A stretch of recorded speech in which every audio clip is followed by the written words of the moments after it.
You're listening to The Starting Block on TAVshow.com.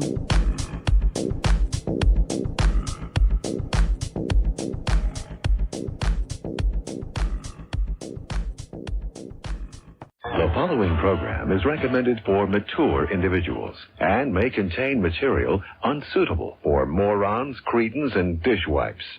If you are a moron or a member of the PTL Club, please turn off your radio, because we don't need any more stupid, narrow-minded, pencil-neck geeks who wouldn't know the First Amendment if it came up and bit them on the butt. Thank you. Okie dokie, roll 'em!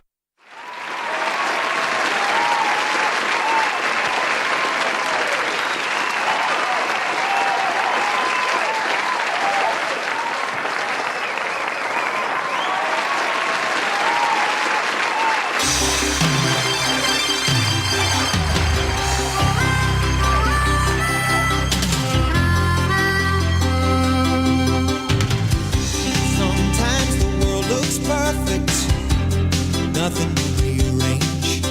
Sometimes you just get a feeling like you need some kind of change.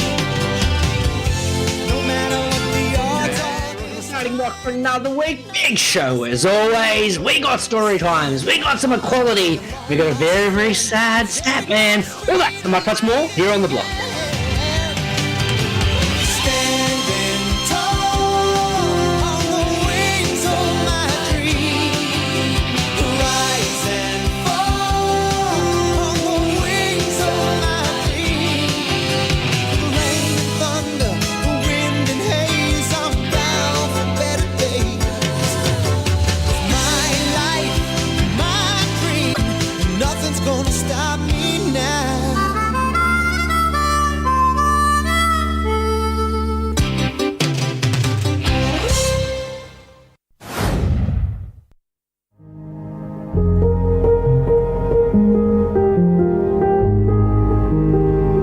Greeno here from the Starting Block. On behalf of the block, we just wanted to let you all know that we're all in this together. Well, except if you have coronavirus, then stay the fuck away. But in every other situation, we're in it together. To all of you on the front lines, those of you turning a footstool, a wok, and a pitchfork into a home gym, those of you who have given your housemates a mental breakdown because you decided lockdown was a great time to learn the keyboard and the only thing you can play after 8 weeks is chopsticks over and over and over again. And those of you who are homeschooling and are now understanding the question you used to harass your maths teacher with of, when the fuck are we ever going to need to know this in the real world, is coming back to bite you on the ass. Just remember, like a 1990s Australian sitcom, we're all in this together. The days may be long, but in times like this, you can rest assured we will be here to waste an hour of your week, Friday nights Australian time, at dlive.tv/The Starting Block. So take care, social distance, whack on a mask, and subscribe to our show on iTunes. It may not cure coronavirus, but it sure will help us with our rankings. And isn't that really the most important thing right now?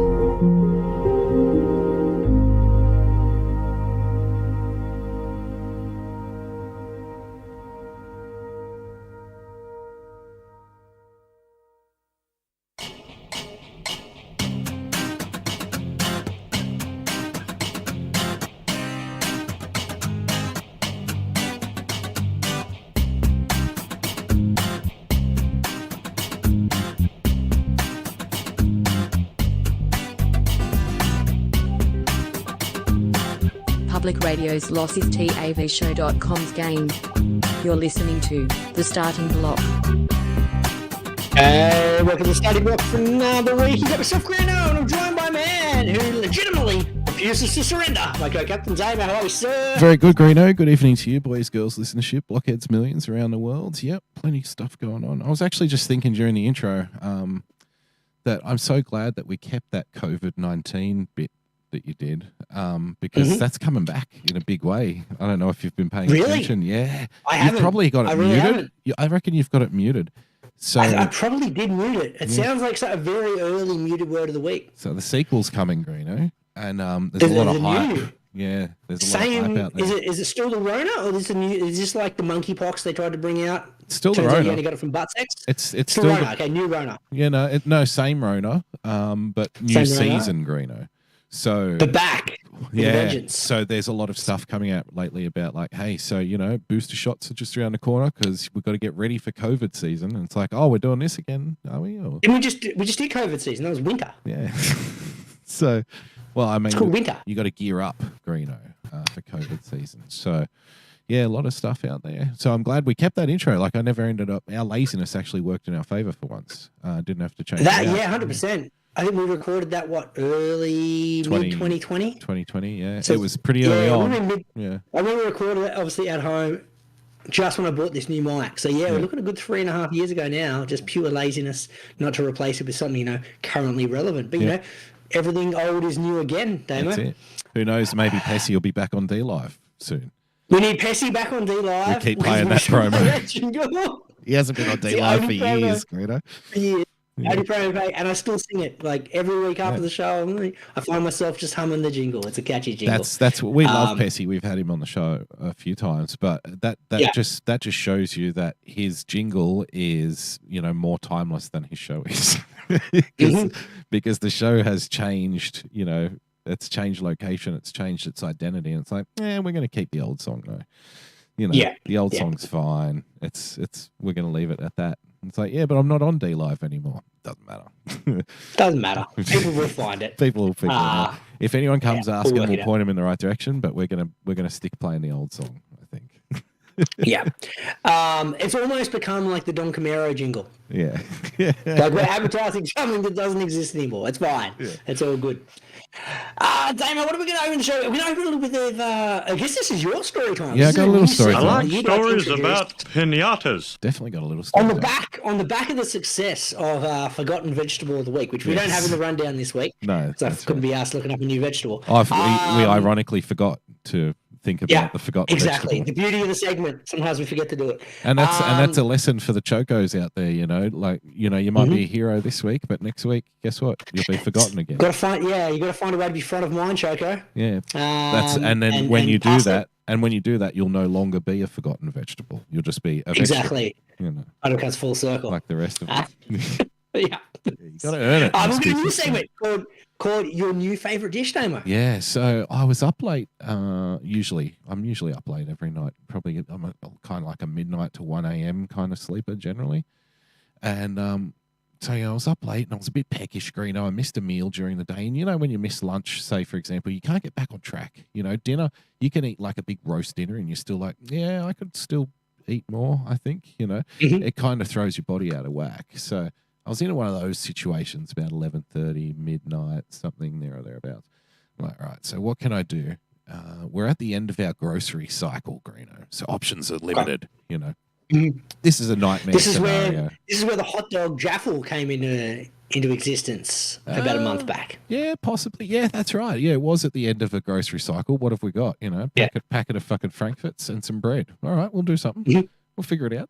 We've got some leftover sauce in the fridge. Hey, look at that. We've got ingredients, Greeno. Now. You got some cheese. Well done. Thanks for coming. It's already over. Makes itself. Yeah, so we didn't, unfortunately, this time I didn't have any, near to out of date hot dogs in the fridge, unfortunately. Yeah. Yeah. So that option was, not of use to me.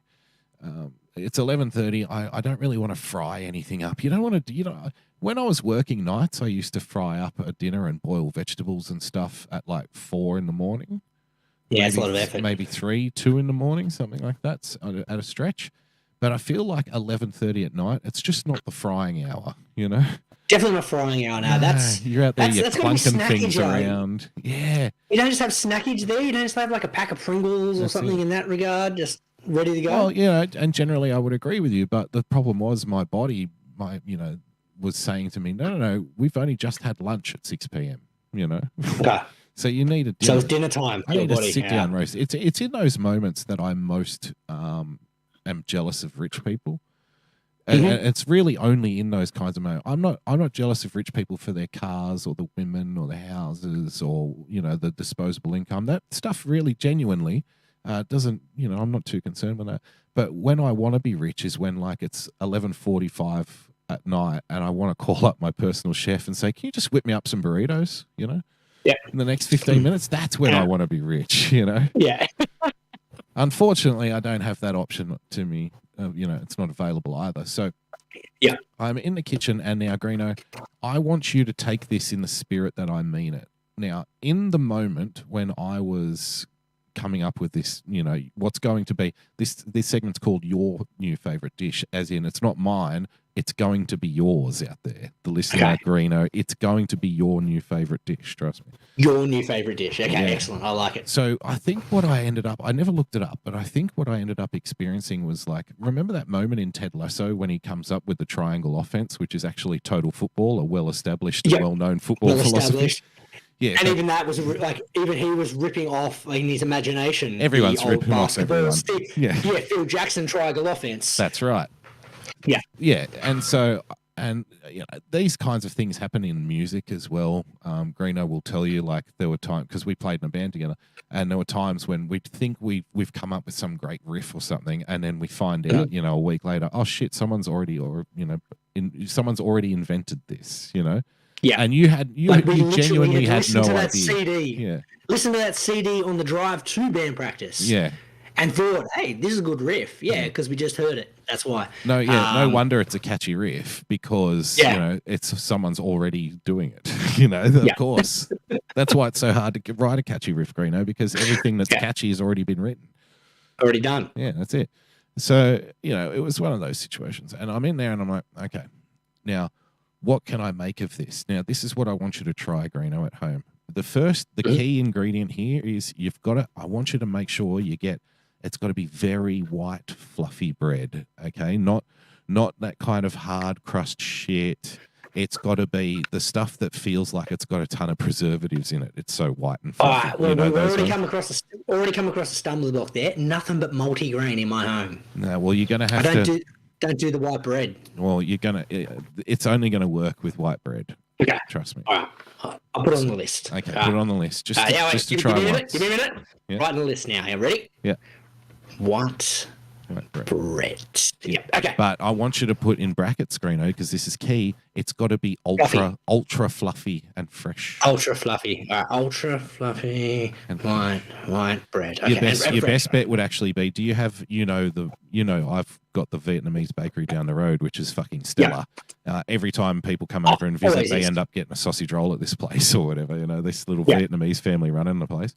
And they make a wicked croissant. Oh, they make a wicked everything. Because I used to work at that shopping complex. That's right. And so I'd start 5 a.m. and eat breakfast about 7. The only thing that's open was that. Yeah. And croissant, 60 cents. They are open like $5 an hour. It was beautiful.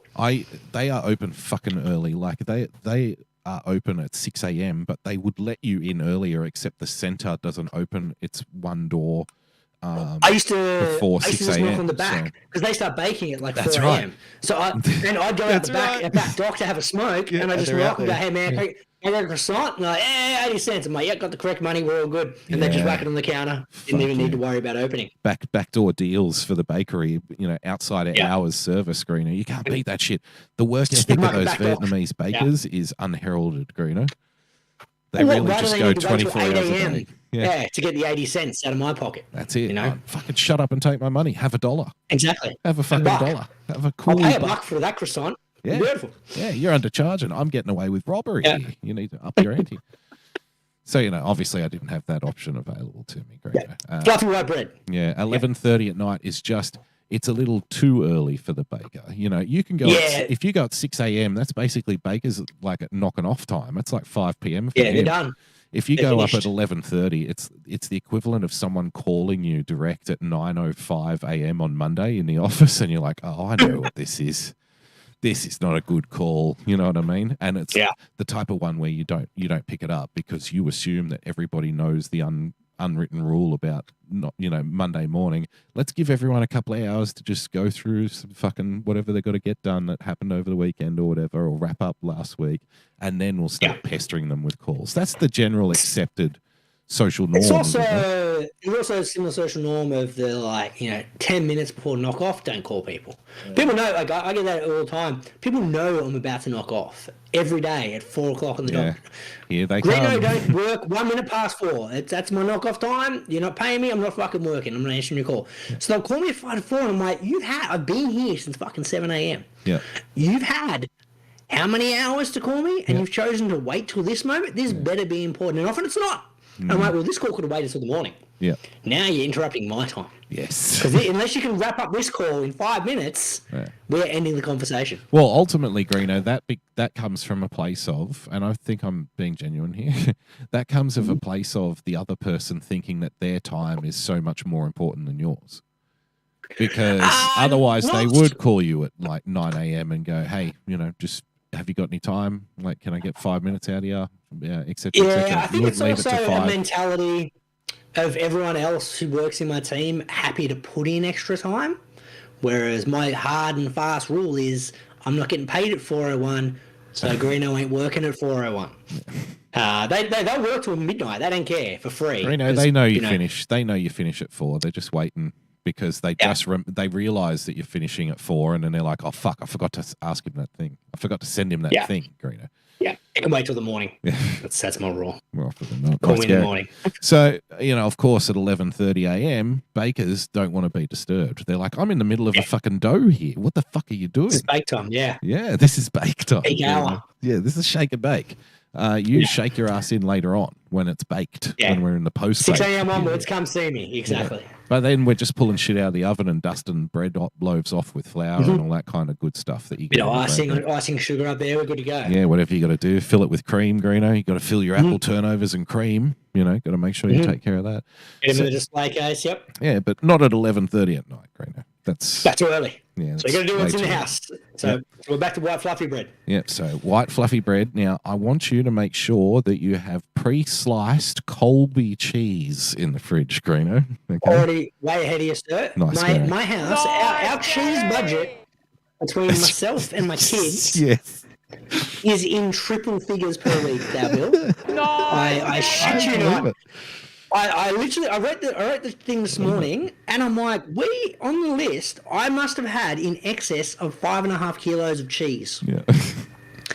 And different types of cheese, different styles, whether it be a block, whether it be pre-sliced, whether it be cheese sticks, whether it be grated, pre-grated, shaved, whatever's available. This is like Bubba Gump cheese, Greeno. The names you rattled off, 100%. Deep fry, stir fry. I forgot cream cheese. I had to buy cream cheese today. So literally today, I bought sliced cheese sticks, 2 packets of like grated Parmesan because I'm doing a few different crumbs next week. Okay. Cream cheese, block cheese, mozzarella cheese, and there was another cheese I think I had to get for another dish. Okay. Ridiculous amount of cheese. Basically a lot of fucking cheese is what you're saying. So in answer to your ingredient request, I don't need to write it on my list. All I've got is white fluffy bread because there's always going to be cheese in my house somewhere. Pre-sliced Colby is what we're looking for. Yeah. Pre-sliced Colby. It'll be in the fridge somewhere. So make sure you've got that on hand. Okay, that's vital. That's key, Greeno. Now, very important. Now, more important than the white fluffy bread. No, they're all of equal importance, I think. Equal importance, okay. Because Colby, if you're not familiar, and now it's funny you were talking about the cheese thing. I'm familiar because it's also the cheapest form of cheese. Yes. So that's the one I purchased. It's that. But you and I, people always said we're basically the same person in different bodies growing up because we basically pretty much, this is probably why we're best mates since we were 5 years old. We share basically the same interests. You know what I mean? We do, but we're also the exact opposite. Yeah, in other ways, In other ways. So we're identical in 50% of the ways, and we're opposite in the other 50%, but the opposites... Which means I don't know if that cancels it out or doubles its effect. Well, I think it doubles its effect because if you're just a mirror image of the other person, I reckon you'd get irritated, right? Because there'd be no counterpoint ever. Yeah. It'd be, that's a great idea. Oh yeah, that's a great idea. That's good. Yeah, that's all good. There's no white with the black. You know what I mean? We share the same interests, but different opinions about those interests. Maybe that's a way of putting it. Potentially, yeah. always into the same sort of sports and all that kind of stuff. Same sense of humor, you know what I mean?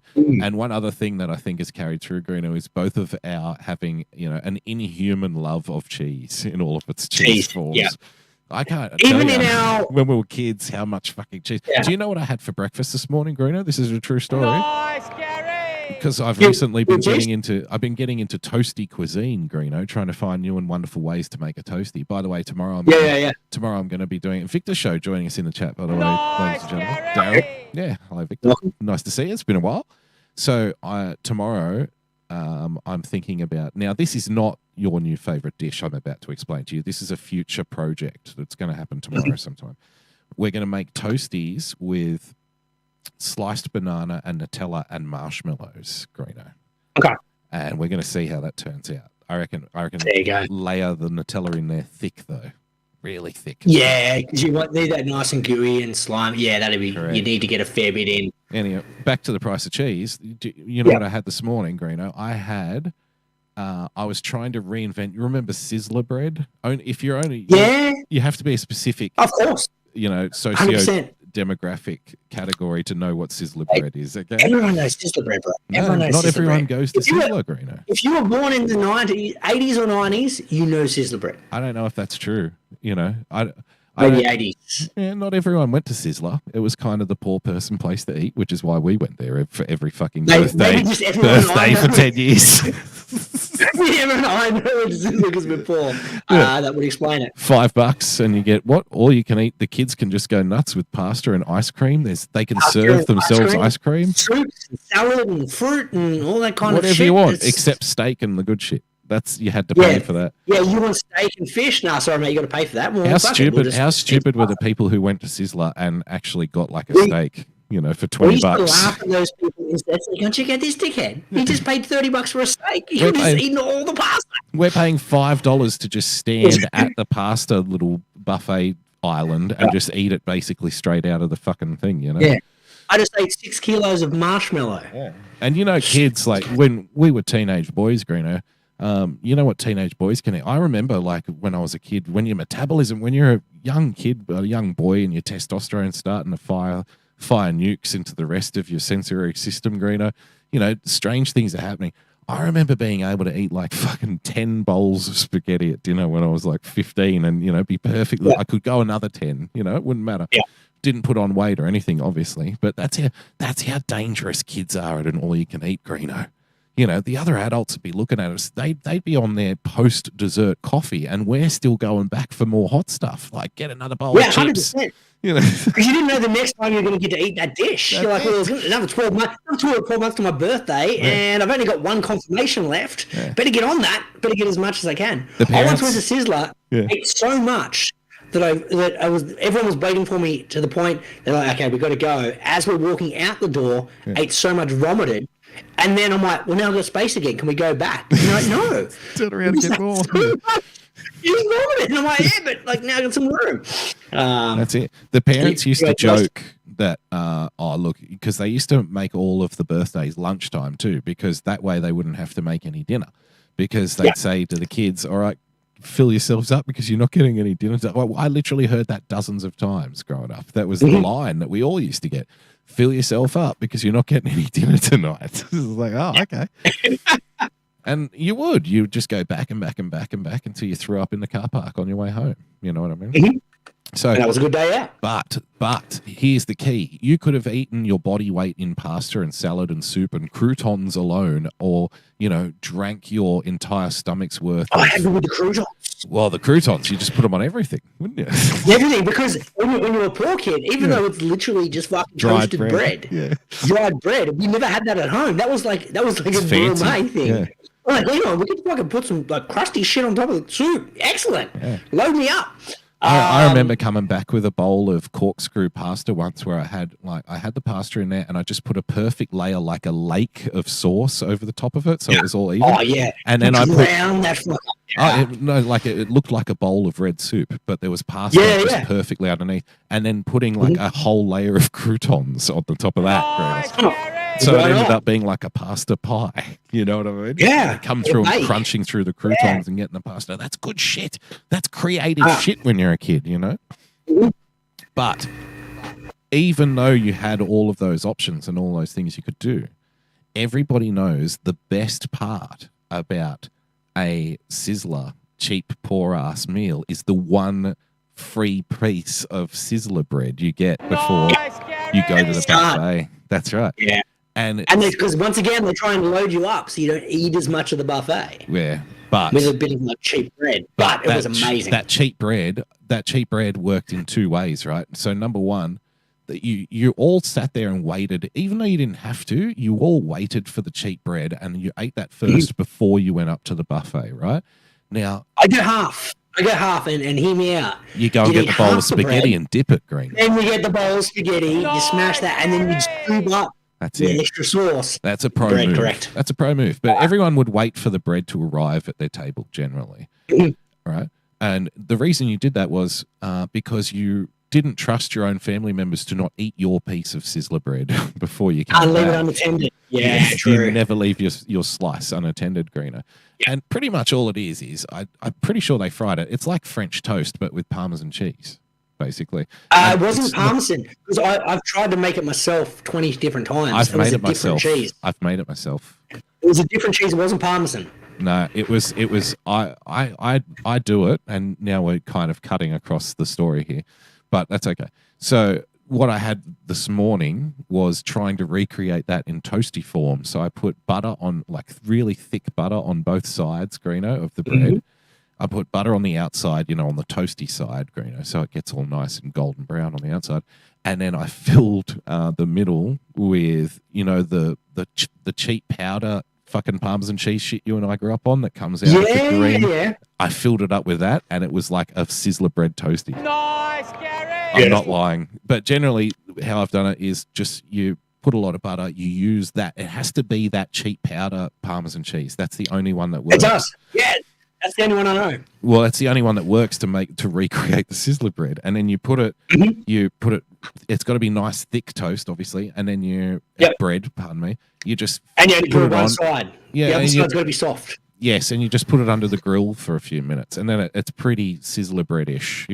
Might not be an exact replica because I think they fried theirs. It's pretty close.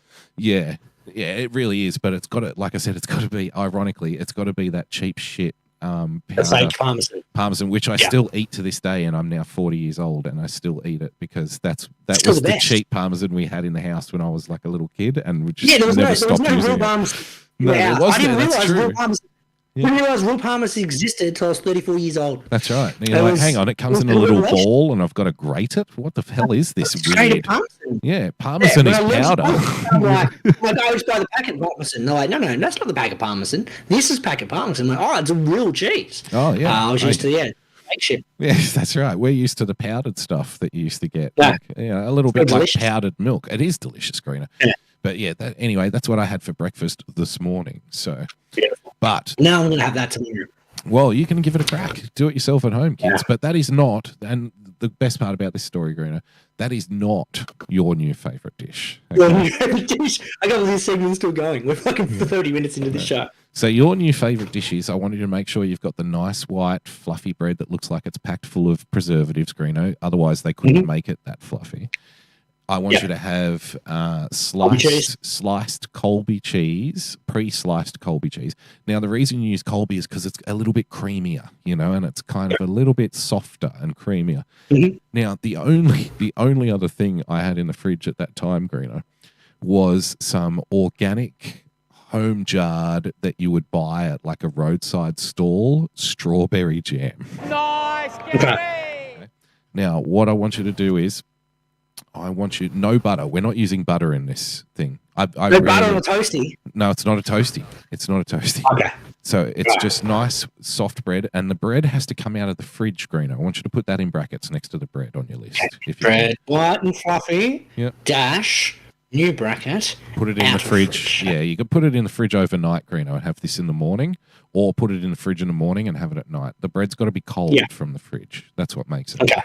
You put one slice of this pre-sliced Colby cheese on each pieces of bread, Greeno. And then I want you to get the strawberry jam and put it on one of the pieces of cheese, nice and thick, and then squeeze the two pieces of bread together. Nice, And this, like I said, in the Ted Lasso style, I'm sure someone else somewhere has invented this already, but cheese and strawberry jam on soft cold bread it's the next fucking level. And that, my friend, is your new favorite dish. Trust me. We've got a bit of an issue here. First, I don't eat strawberry jam. So that already puts the kibosh on it being my new favorite dish. Maybe we can discuss other jams, Greeno. So you might. I don't like a jam. I don't like the texture. I don't like the taste. I don't like the sugar in it. You're gonna have to give it a go. You know, I'm more for the spirit of the show, you have to give it a crack. For the spirit of the show, what I may do though, get a little jar of strawberry jam. No. You slice fresh strawberries. No, it's not going to work. And whack it in the middle of that bad boy. Well, then I'm not going to do it. You need the sugar and the preservatives. I'm not going to do it. Come on, you're going to do it for the show. It's worth it. Trust me. Get a tiny little jar. You can buy tiny little jars of jam, Greeno, which cost fuck all. The kids eat it. I've got jam. I just don't like jam. Oh, so you have jam? No, we'll see. Then you have jam. I just want you to try it once, and I want you to tell me. I'm going to make my kids try it. I want a genuine reaction. Okay, the kids actually might give a better answer. Better answer. Yeah, no, but I want you to have a bite. Okay, just have a bite. I'm going to give some kids some rice. Yeah. Uncle, do you have strawberry jam? It's like I said, it's got to be that kind of organic shit strawberry jam. It's not preservatives, but it can't be just chopped up strawberries. It won't work. No, we got the good stuff. It's all good. I can make my own jam. Yeah, well, you probably should, and then put it between two slices of bread and cheese. So fresh Colby cheese, strawberry jam, all out of the fridge, Greeno, and nice fluffy bread. That's your new favorite dish. Trust me. Your favorite dish, well done. And I want to hear about it next week. Yeah, I like stories about. You're going to have to get a theme song for your new favorite dish, Greeno. Well, yeah, by me, you have to get a new theme song. Maybe we just use the show theme song because it looks like we're out of time tonight. So. Yeah, not far off. Yeah, I hope you enjoyed that. Yeah, play the Pessy theme. Yeah. So, if I can piggyback on that, it's not in the rundown. We're going to skip the rundown for a sec. Story time. Yep. You're talking a little bit earlier about forgetting to have lunch, and last week, so I haven't had a drink in like 8 weeks or whatever. And it was the end of the regular season for baseball. And they're like, we'll go out, we'll have a couple of beers at the end for night at dinner. So, yeah, no drama, sounds good. So, got home from the game and was just kind of chatting with the kids, having a couple of drinks. And then already tipsy after like a beer, like one beer. And I was like, oh, Jesus, it's gone fucking straight to my head. It's fucking not good. That's the good shit. That makes me think of my first ever joint, Greeno. And I ended up laying on the floor of someone's garage with a guitar around my waist, just strumming it with no hands on it, going la la la la la la la for about an hour. Good times. Yeah. But then, when you become an adult, you tend to have a joint when you're out the back at your shitty fucking blue collar job, and you're like, oh god, it's only 11 o'clock. I'm going for a cigarette. Long time to go. I'll be right back. You know. So I'm sitting there and I'm already looking at it. So I'm like, I better have a bit of lunch, but I wasn't really in the mood because I'd just been running around for a couple of hours. I had like one packet of noodles. That was it. Now normally that's not enough for lunch, but I was like, I'm not really that hungry, but eat something's all good. Then they're like, okay, we'll head out, meet at the club at say 5 and we'll have dinner. And a couple of beers and dinner. I'm like, excellent. So rock up. Okay.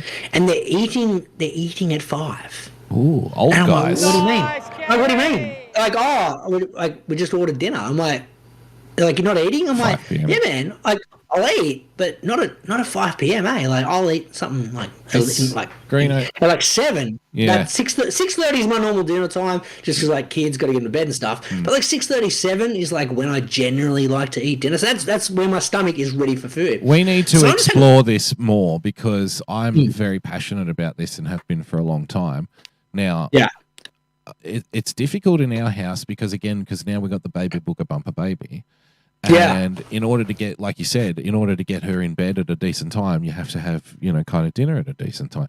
Now, if I had my way and if let's say I was living on my own, right, and I didn't have to cook dinner for anyone but myself, I reckon I would probably I'd be like a 9 p.m. kind of dinner guy, generally. That's where the wife and I, pre-kids, we were like 8:30 dinner people. Yep. Like, at a pinch, normally around 8:30, 9. Too early. Earlier than that, I feel like at about 10 o'clock at night because I am a night owl and I always have been as well. And because I generally don't go to bed till kind of 1 a.m.-ish, sometimes more, sometimes less, I'm going to get hungry again by like 10 o'clock at night. No. You know what I mean? Yeah. And then that's no good, Greeno. You can't be eating sort of fucking potato chips and shit at 11 o'clock at But night. that's what's happening to me. Yeah, at the moment I'm like, going to bed about 10 and like, I'll snack on a pack of Pringles. Yeah, no, and that's no good. That's why cheese goes so fast in this house, because I feel like for whatever reason, even though it's not, cheese is a healthier option. If I just get like a block of cheese and cut some cubes out of it, and I'll snack on cube cheese, that's fine. That's all right. This is all natural, right? This comes out of my old school snack used to be like pre-sliced cheese, a slice of roast beef. Yeah. Then inside that slice of roast beef, whack some like whole grain mustard. Yeah. Fold the cheese in half to make it like a completely meat cheese mustardy sandwich. Yes. No bread. And munch on that as a snack. I'd have like 5 or 6 of those, realizing I'd had 5 slices of cheese, 5 slices of roast beef in the space of like 5 minutes. A little bit excessive, but an amazing snack at like 10 o'clock when you don't want to think about doing anything. Do you know what I'll do late at night? Not late at night, when I'm cooking, Greeno. If I'm chopping up some onion, say for example, I'll have like a glass of red wine next to me or something. I chop up some onion. I will get cheese out of the fridge and like big chunks of the raw white onion that I've just chopped and put them together and like a little sandwich. I'll put onion in the middle of the cheese and eat that, and it's fucking amazing, Nice, And Gary! Ladybooks, it sounds horrific. Ladybooks, you see, you're the same. Ladybooks came out and said, "Fucking, what are you eating?" And I'm like, "I just put some fresh onion in this cheese," and she's like, "That's disgusting." And I'm like, "No, it's not. It's cheese and onion." Which is like a flavor combo flavor combo, which you will eat in your potato chips, without complaint. And so it's fucking cheese and onion flavored. I mean, I don't know how else to explain it. That's have you ever had onion on top of your hot dog with cheese? And it's like, and it's like, well, that's what this is. Chopped up really small though. Yeah, there's a textural element. That's why you take bites, Greeno. You're not eating the whole onion slice. I just like to get. But I feel like that's a big chunk of onion. But not if you take little bites, though. Very little bites. The chunk, very little. Don't be ridiculous. Just little normal bites. You're not eating a whole onion at once. You're taking a very thin slice of onion. Like a ring. Yes. It's thin. It's like a salsa. It's fine. But I thought in my head, I'm picturing like a pretty big wedge of onion happening right there. How big a wedge?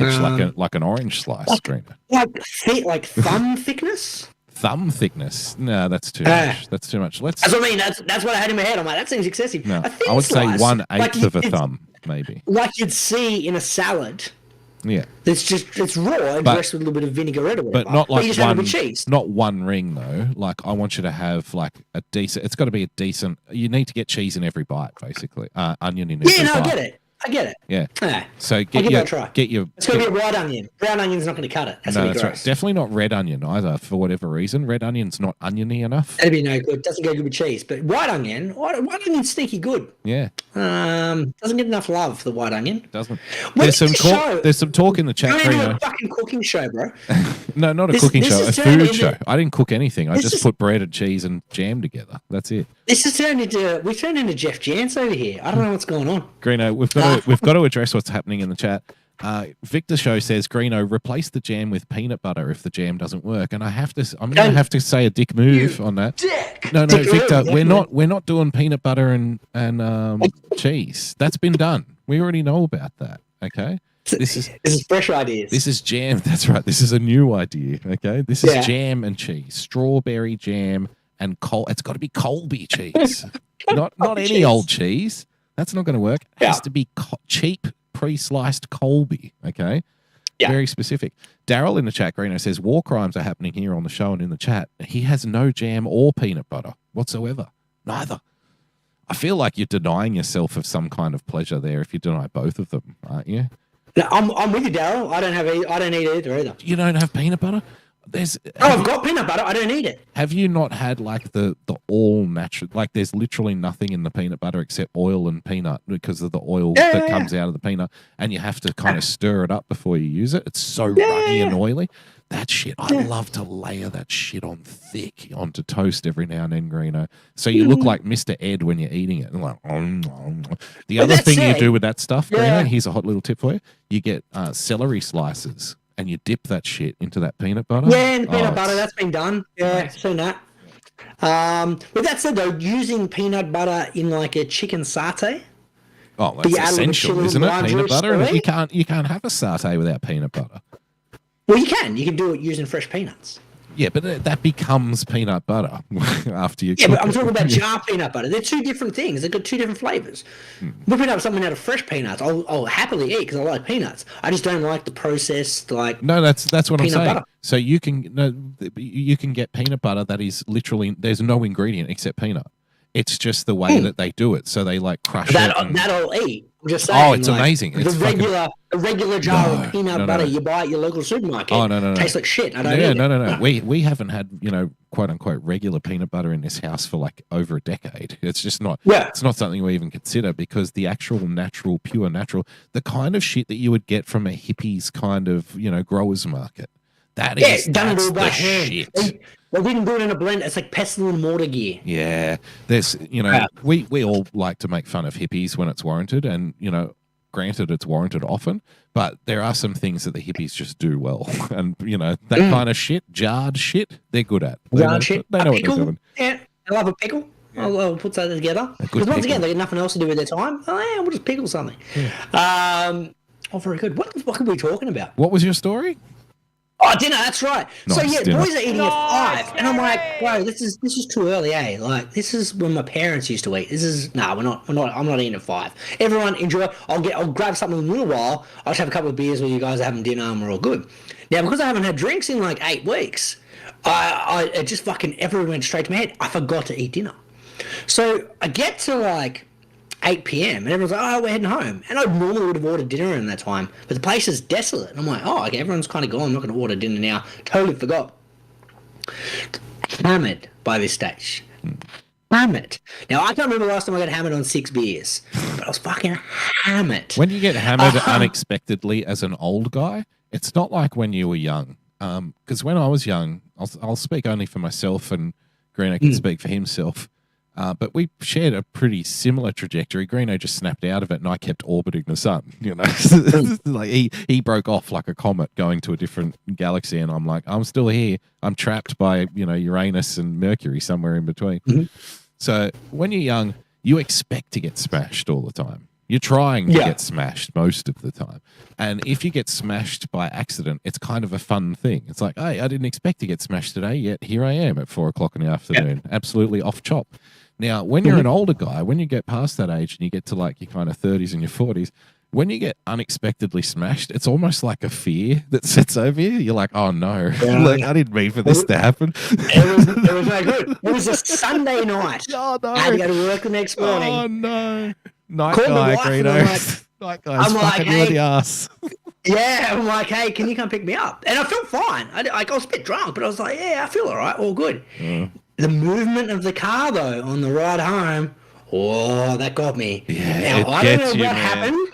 I don't know what happened because I was feeling okay. Like, I was still getting served at the bar, so I can't have been too bad, or they just don't do RSA very well, though. They don't But I give a feel fuck like anymore these days. I Greeno. feel like after I feel COVID. like I was okay. Yeah, I wasn't too bad, but as soon as I got in the car, I knew After what came over me. COVID, bar owners were saying to their staff, "Don't you fucking dare turn a single person away tonight." Okay? Yeah, we need every cent out of it.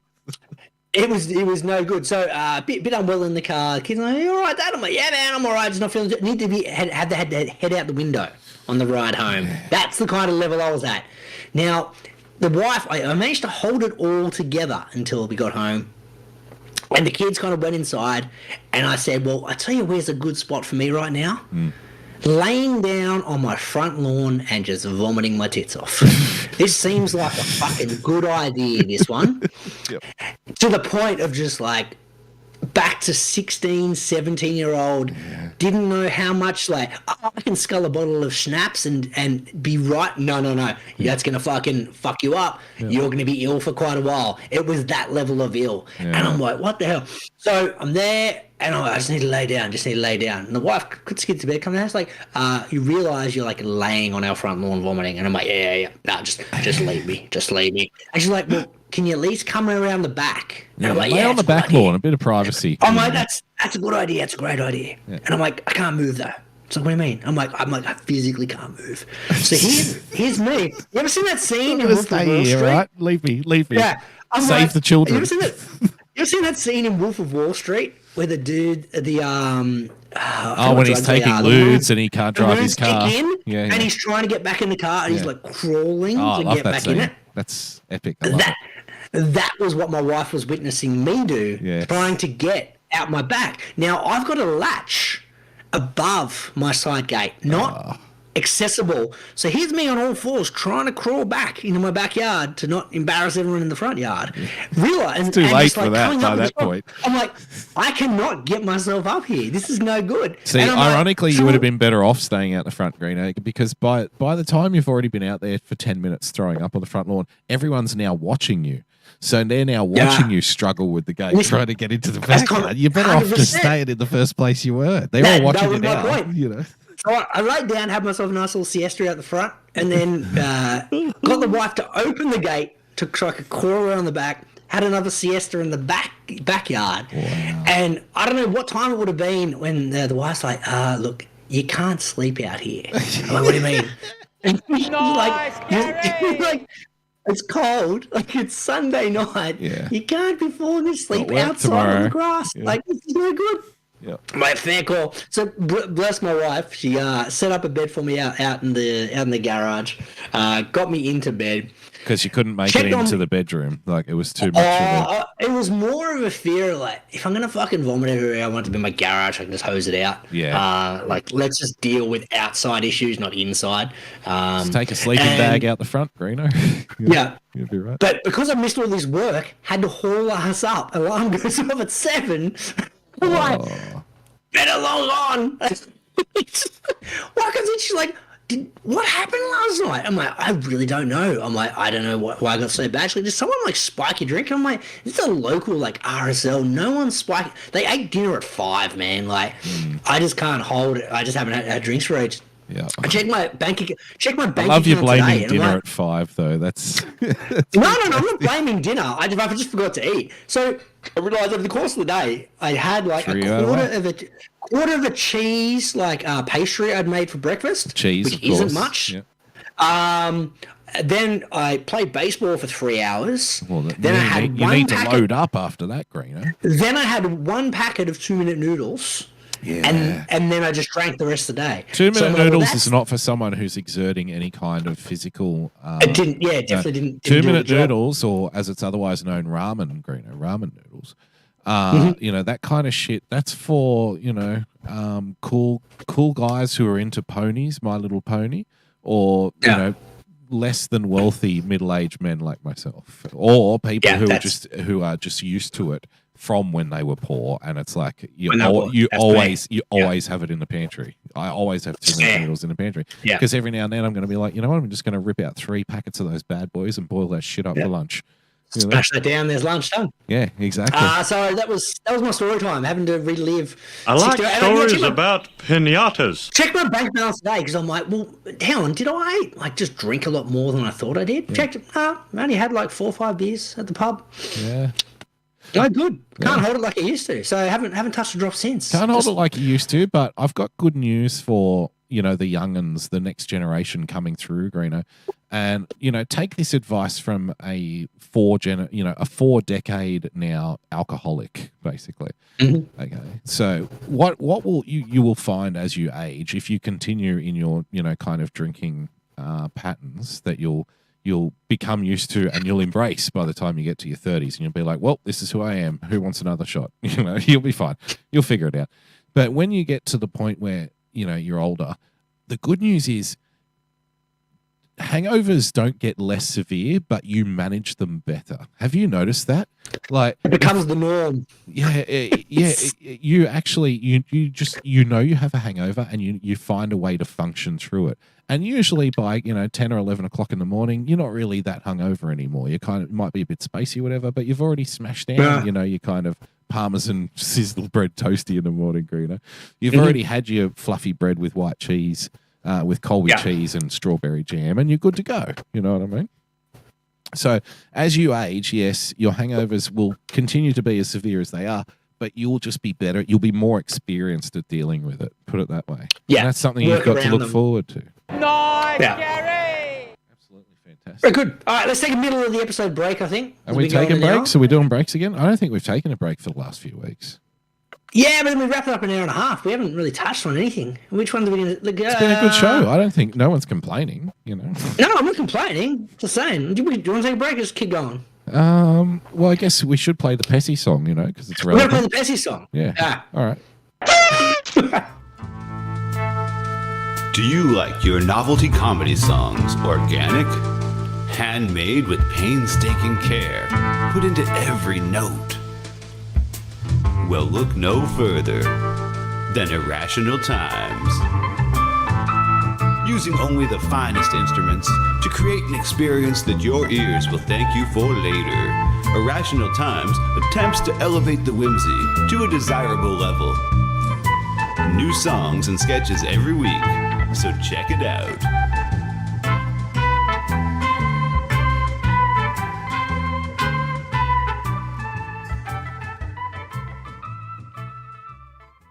There's a place that we can go to watch old things.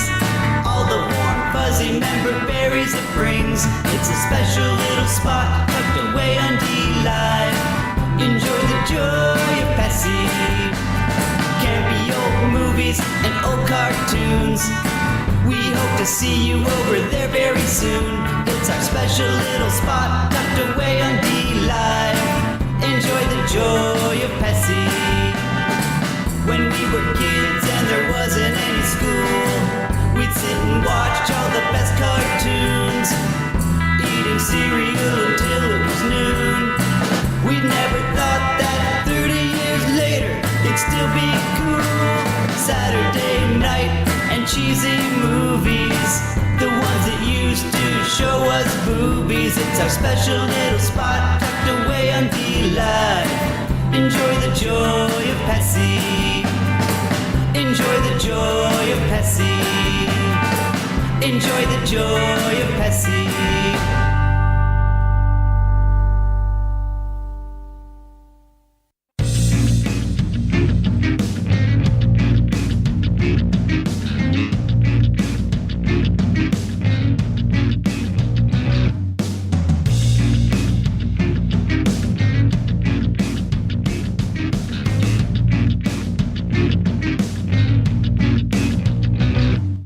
Now with less than 3% sport content. It's the starting block on TAVshow.com. Yes, welcome back to the block, ladies and gentlemen, boys and girls. Just following on from Greeno's story from before the break, the reason that I mentioned, you know, that you'll get better as you get older at managing a hangover is, Greeno, because since you were talking about being accidentally drunk, I think I can share like stories about pinatas. Very quick little one. I was also accidentally drunk in the previous week. I've been really, really sick for the last couple of weeks. Greeno and I were discussing in the pre-show, before the show, Greeno, in our pre-show, just the kind of fun that comes with having a little baby BoogieBumper baby, and the kind of sickly diseases. The fact that the irony that I spent 10 years working in the literal filth of the city. That was my day-to-day job, and I never got sick once. Sick one time in 15 years. Never sick. And, like I've done really, you've heard of Mike Rowe's show, Dirty Jobs, Greeno? Well, my profession and multiple professions that I was in would have been, featured on that show at some point, right? Pretty fucking dirty job. Never got sick. And then the last year, I've been in a very pristine kind of working from home and office kind of combo. Like I've turned into a corporate whore, basically, and now an office desk jockey, Greeno, and I've never been sicker in my entire life than I have for the last year. It's ridiculous. And it's constantly sick.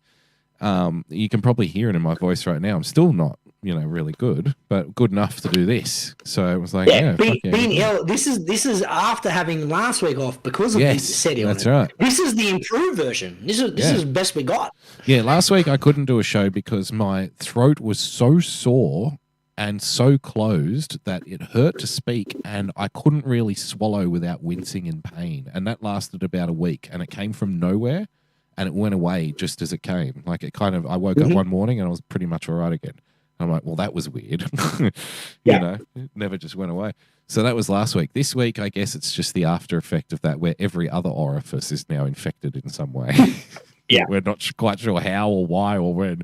But It happens. our game plan for this, being an Australian male from Western Sydney, this is our tradition, Greeno. This is our culture here. It's like, I'm too lazy to go to the doctor. Nice, Gary. It'll you know what? It'll probably go away on its own at some point. It's fine. It'll work itself out. I don't It'll want be okay. to get parking at the shops. You know. Yeah. I don't want to sit in Wait in the waiting room, sit in walk the in, waiting look room. around. I don't want to watch another episode of. These guys have got I don't want to watch another episode of Becca, Greeno. You know? Becca. Don't want to read 20-year-old Women's Day magazines where the crossword's already done. It's not a fun time. So what happened was, I had this vicious bad sore throat, and then one day I woke up and it was a lot. It wasn't completely better, but it was like fucking 60% better in one day, and I was like, thank fuck for that. And I'd been so sick for a week. I was working from home the next day, and I was like, you know what? I'm going to have a couple of fucking wines while I make dinner. Nice, Gary. You know, which, to be fair, I do pretty much every night. But some nights, you know, on nights like that, when you get accidentally drunk when you're a bit older, you're like, oh shit, have I had that many glasses of wine? It doesn't feel like that, you know? And you're like, wait, did I smash that bottle in the last hour while I was making spaghetti here? You know, sip, sip, sip, taste, taste, taste, chop, chop, chop, sip, sip, sip, taste, taste, taste. Next thing you know, you look down and you're like, oh fuck, is that gone already? Is it? What is gone? What happened? I don't know what happened there. And then, but I went through that stage. I fought through that stage. And then I got into the casual kind of, not drunk, but just on a nice chill vibe. You know, I have a couple more wines. I'm like, yeah, I'm sweet. I'm all good. I'm perfectly fine. And then it gets to about 12:30, 1 o'clock in the morning. I know I'm working from home the next day, so it's all good. I don't have to drive or anything. And, you know, I'm like, yeah, okay, sweet. I'm going to go to bed. And I thought, I'll just have one cigarette before I go to bed, Greeno. You dick. Just one lack of oxygen to the cigarette. brain. Yeah, Just that's gonna one ruin it. cigarette. Because I'd been so you made that sick, mistake. though. Because I'd been so sick and I felt good for the first time in a while. I thought, well, obviously I want to punish my body for this feeling good for the first time in 3 weeks. Yeah, let's ruin that feeling as quickly Exactly. as possible. Exactly. It's like I had the freedom to ruin it again. And so I'm like, all right, I'm going to have this cigarette and then I'm going to go to bed. And it was like a teenage kind of accidental drunk, Greeno. I can remember when I was a kid occasionally. Yeah, and I'm sure anyone who was a smoker when they were younger, like in maybe their late teens or their early 20s, who was also going out partying and stuff, this would have happened to you, where you've drank probably enough to think that you would be seriously drunk, but you just aren't. You just aren't. You're fine. You're straight you're feeling as. good. You know you're straight as, and you're like, wow, I'm just not getting drunk today for whatever reason. And you're like, all right, guys, before we go home, I'm just going to have a quick cigarette. And then you go out and you have a cigarette. And the second, and it's not even while you're having it, it's fine. The second that you put it out, you instantly get fucking violently drunk. You know what I mean? Have you ever had that? That's what happened to me the other night. I was like, what the fuck? Where did this come from? It's something about the oxygen and it's something about the way the cigarette smoke works with the brain and the lung. I don't know what it does, but it activates. It's like an activating agent or something. It's like a dead man switch, you know, for the alcohol to start hitting your bloodstream. There it goes. Yeah. And I was like, what the fuck? So I had to walk back in. I was fine when I walked out, and 5 minutes later, I'm walking back in, smashing into the wall, accidentally opening drawers as I'm walking past, because my drawers are the ones where you bump and they open, and I'm like opening drawers. I'm like, what the fuck is this? You know, I had to go down. We don't have a hallway, but you know, kind of walk along the wall with my hands to make sure I didn't fall over. Nice, Gary. And I was like, this isn't a good look. You know what I mean? I thought I was fine 5 minutes ago. Not on a Wednesday. Yeah. Hey, let's go. Not on a Wednesday. So, yeah, but I mean, you know, like I said, 7 a.m. Earlier, I think my alarm went off at 6 a.m. And I'm like, I'm like, yep, all right, I'm good. Let's go. You know, let's go. Yeah, because you learn how to deal with your hangovers when you get older. They're not less severe, but you learn how to manage it. You push through. That's it. Shout out to Amber, who's joined us, Amberlina Greeno, the owner of Bumpy the Butt Plug. Nice to see you. Nice, Gary. In the chat, Amberlina. And Winning TV, Greeno. Phil's back in chat form. So, The old crew, it's all back together. yeah, the band's getting back. We're the Beatles, Greeno. Yeah. Getting the band back together. I like it. Trust me, you haven't missed anything. Have you muted Trump, incidentally? You probably did. That That was literally the first word I muted. No, it wasn't the first one. I think the first one was like Kerry Ann or something. Nah, Trump was the first word. Might have been that's when Megan. the segment started. I'm like, yeah, no, this one's got to go. It's ruining our timeline. My first muted phrase on Twitter, I'm pretty sure, 99% sure my first muted phrase was Megan and Harry. I muted it. Okay, let me have a look here. Looking through my archives. Yeah. First muted word of the week was Trump. There you go. And does it tell you when you muted it? Because that would have been years ago when you muted him. Yeah, quite a while ago. Yeah. So you need to unmute him. He's back, Greeno. He's back on Twitter, and he actually posted his own mugshot on Twitter. There you go. It's going off its tits out there on Twitter, Greeno. Yeah. So there you go. Going crazy Stuff. Yeah.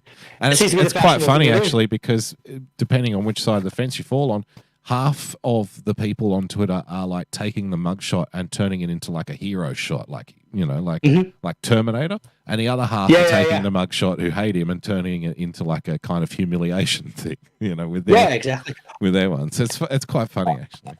I did see a good one yesterday because I don't know, I guess it looks like, I don't know, like I said, I know nothing about anything that happens in any political realm anywhere in the world, including my own country. You had that short run kind of series on this show where Greeno does politics. Yeah. Yeah. I think it lasted about 3 weeks. Yeah, it was longer than that. It was about 6 weeks of a campaign, I reckon. 6 weeks, and at the end of it, we worked out that everyone was shit. That's what I think we got to the end result. Which we knew at the beginning, by the way. We knew at the beginning, but we had to do the deep dive to establish there's no one worth voting for. I think we proposed a new system similar to any kind of employment agreement, where if a recruiter gives you like a dozen resumes and you interview them all and they're all a dud, you go, nah, man, none of them are good. Let's try again, eh? Yep. Like polling day. Just go, nah, man, let's try again. I feel like here's my theory for how to fix politics. I say we remove all salary and remuneration from politics completely. So you don't actually earn a wage. And hear me out here. You're going to think this is crazy, but hear me out. My theory is the wages that politicians get, which are good and healthy, don't get me wrong, but it's kind of like the second division for CEOs. You know what I mean? It's like, if you were really good at managing, big projects or big groups of people or, directions, you would be working for a private company because you would have been a talent that would have been picked up by now. And the ones who aren't good enough to do that end up doing the political job. Now, so here's because people say, we need to pay politicians more money. I'm like, oh yeah, I'm sure you're going to get the next fucking CEO to give up the private industry to become a politician, instead by adding an extra 30 grand to their, their pay. Yeah, I'm sure that's going to work. That's what they're incentivized by, of course. No, but my theory is you remove all pay, and hear me out. It's going to work out right and left anyway. We're going to have the same system anyway, because the only two groups of people that are going to volunteer to do this job are, one, the crazy unemployed fucking activist, chanters and sign makers. They're going to be ones because they don't have a job, so they're going to volunteer to run our lives for us. Or the guys who are so filthy, stinking rich that they can afford to do it as like a kind of like luxury, like a kind of status. Like a hobby. Yeah, like a hobby, like a plaything. So you'll either get the uber rich or the crazy activist, and, they'll end up ending somewhere in the middle anyway. So it doesn't really matter. Yeah. So get rid of all the pay. Yeah. Get rid of it all. Yeah, no, with you. The other one, the other suggestion I'd probably do is me to get rid of the parties. Get rid of parties. What it creates is it creates this team environment, right? Like, my team's better than your team. We need to scrap it. Everyone's an individual. Everyone's a free agent, Damo. Yeah. Everyone's out there. And it's best of the bunch. The problem is the closest thing, not to get too serious, but the closest thing we have to this at the moment is in many European countries where it's not that they don't have parties, but they have so many parties that parties don't really make much of a difference anymore. And what I mean by that is, right, let's say you have, rather than one or the other, you have like a whole bunch of parties. What ends up happening is they have to form some kind of coalition with all of these other parties in order to take government, yet they disagree on so many things that they don't actually end up doing anything. Because we're scrapping that as well. Yeah. We're scrapping that. So That's you gone. scrap that idea. If you say only independents, I used to like that idea too. Until you No, realise that no, they're all no, going no, to not they're just all like- going to vote with each other anyway. You know, they're going to form groups. We can't stop them from forming little voting groups. You No, know? we're stopping that as well. That's gone. Okay. I Scrapping thought. Do you remember? Maybe you don't remember because you might not have been watching back then. But maybe I'm going to say about 15 years ago, a guy ran for the Senate in Australia. He didn't win, but a guy ran for the Senate in Australia, and this was right at the start of Twitter. I'm going to say roughly, or Facebook, one of the social media sites. This guy ran for Senate, and he said his promise is that he won't actually attend. He won't actually vote in any Senate votes. What he's going to do is put up a Twitter poll. And whatever way the poll goes, he'll vote either yay or nay in the Senate. He's not actually going to impose any of his own thoughts on any decision at all. He's going to put everything to an internet poll. So That's right. No, I do remember you telling me about that. I feel like that we may as well go with that at this point. That will be a winner. Well, that's what's happening with the referendum. I was reading. They sent out the pamphlet today. I was giving a bit of a read before I came on the show. I'm like, I'm going to get myself informed about this thing don't do before it, mate. Don't I get waste into. your No, time. I'm doing it. And so the first thing I do is I'm like, well, because I'm an insurance guy, right? So I look. The first thing I do is I look at the words that they're trying to put in, right? Yes. So I'm like, well, the Your words they little put in- rhetorical get out of jail free cards that people try to splice into things, Greeno. Not just that. I'm like, well, if the vote is based on this particular wording, I need to read the words and go, okay, that makes sense to me. I don't care about people's opinion on it. I just need to know, okay, these are the exact words going in the Constitution. How is that going to, like, what does that mean, and how is that going to impact me in general? Then I'll go yay or nay, depending on those words. And I read the words, and then I read them again. I'm like, I don't know what the fuck that means. Like, what is that doing? Like, that confuses me. That's not helping. Some words, Greeno, some words are just words. You know what I mean? Does that make sense? Yeah, but I'm like, this is apparently going to change everything. I don't know. But not really. I'm It's reading, just I'm reading nice the no words. argument. Yeah. Yeah, but I'm reading the no argument. Like, oh, this is going to do all this. I'm like, I don't think those words do that. But then I'm reading the yes argument. It's going to do all this. I'm like, well, I don't think those words do that either. So both arguments are flawed. Once again, it's kind of like, well, try again. Let's try again, shall we? Yeah, Let's back to the scrap both of drawing board. those. Yeah. Scrap both of those, and let's try again. Give me some wordings that actually explains what's going on. Then we'll talk. Now, see, if we had had my vision of a better future, then Australians would have embraced the idea that a politician could be elected and not actually have any opinions of their own, and just vote according to polls that they put out, and people vote on the polls. And it's like, you know, you could make it. I mean, how direct do you want to get with your democracy? You should run as, not you, Greeno, but someone out there should run as a candidate and say, okay, here's what we're going to do.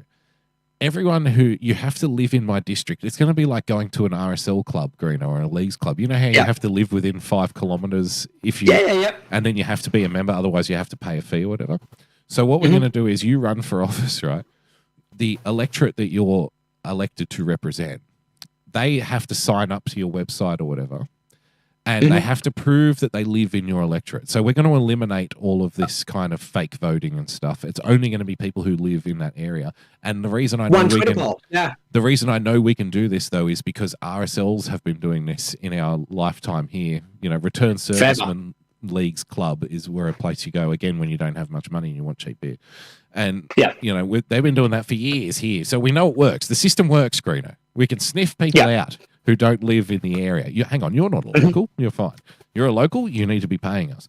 So we're going to sign you up like via the RSL membership method. We'll get everyone who lives in that electorate to vote. You know, on the poll. You know, should I vote yes or no in Senate for this resolution? And then all the people in the area vote either yes or no on the poll if they're interested enough to vote, and then the person does according to that. And I would love to see that. And then, you know, so many electorates would just go right down the toilet immediately. Like they'd become, you know, Escape from New York overnight, Greeno. Just like fucking buildings would be on fire. There'd be bodies in the streets, you know. Kurt Russell would be young again, amazingly. But there'd be other places too that would turn into like Atlantis. You know, Yeah. They're like, yeah, we've already got our own space program. People voted for this, this, and this, and we're now becoming an independent republic. Yeah, that's what the people want. So fucking go for it. I like it. That's the way we're going to run things. Nice, Gary. We fixed it. I know nothing about politics. Yep. You know nothing about being organised. Between us, we fixed it. Fixed it, right. Very good. So which one of these rundown topics do you want to do? While we're talking politics, let's go to the second one. Because remember it was Joe's fault? This is what I'm talking about. Fucking these teams, man. These teams, we need to get rid of the teams when it comes to politics. Yeah. Because apparently everything that happens. The women's soccer was apparently Joe Biden's fault. That's why they lost. Yeah. This week, though, Well, apparently everything's always the sitting president's fault if you're from the other side. Yeah. And if you're from the side, you say it's the previous president's fault, and the previous president says I was perfect. It's all his fault, you know. So that's the game. Full It never ends. Yeah. So let's find out what's Joe's fault this week. Okay, let's have a look. The wrath of Tropical Storm Hillary. 42 million desperate souls in the path of the storm, which made landfall in Mexico several hours ago. Jesus, she has got like a baseball. Hang on a minute. We're going to have to try something here, Greeno. She sounds like a kind of baseball local. Remember we watched, what was that guy's name? Kevin something? The Orioles guy? Kevin Brown. Kevin Brown, yeah. So remember, like, you know, he did that pregame thing that we watched, but he's a local kind of baseball announcer, and it's like, all right, welcome back here to Orioles home field. Tonight we're lining up against it. You know, it's that kind of thing. Give me 1 second here. I just want to explore something here because I think she is in the wrong job. This chick. You reckon she should be calling balls and strikes, Damo? No, I reckon she should be doing the throws to the people who do the balls and strikes, and I'm going to prove it here. Okay. Let's try this one.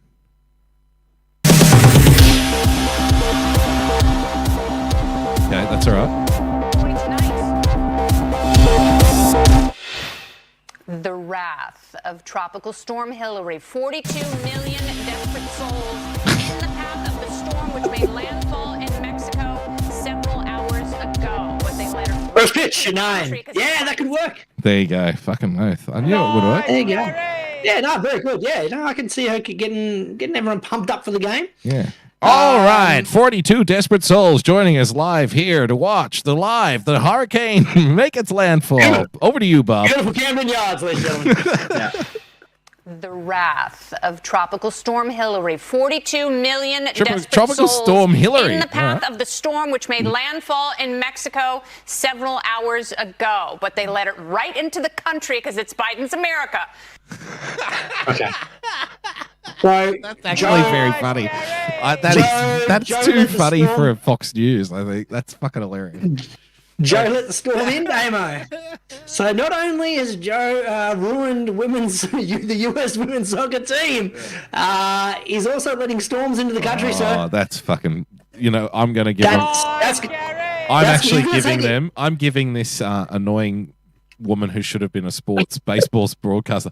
I'm giving her a legitimate nice Gary because that is a good fucking gag. The storm, which made landfall in Mexico several hours ago, but they let it right into the country because it's Biden's America. Nice, Gary. That is fucking hilarious. Should Joe have built a wall, Damo? Yeah. Would that have stopped the storm? Wouldn't have let it in.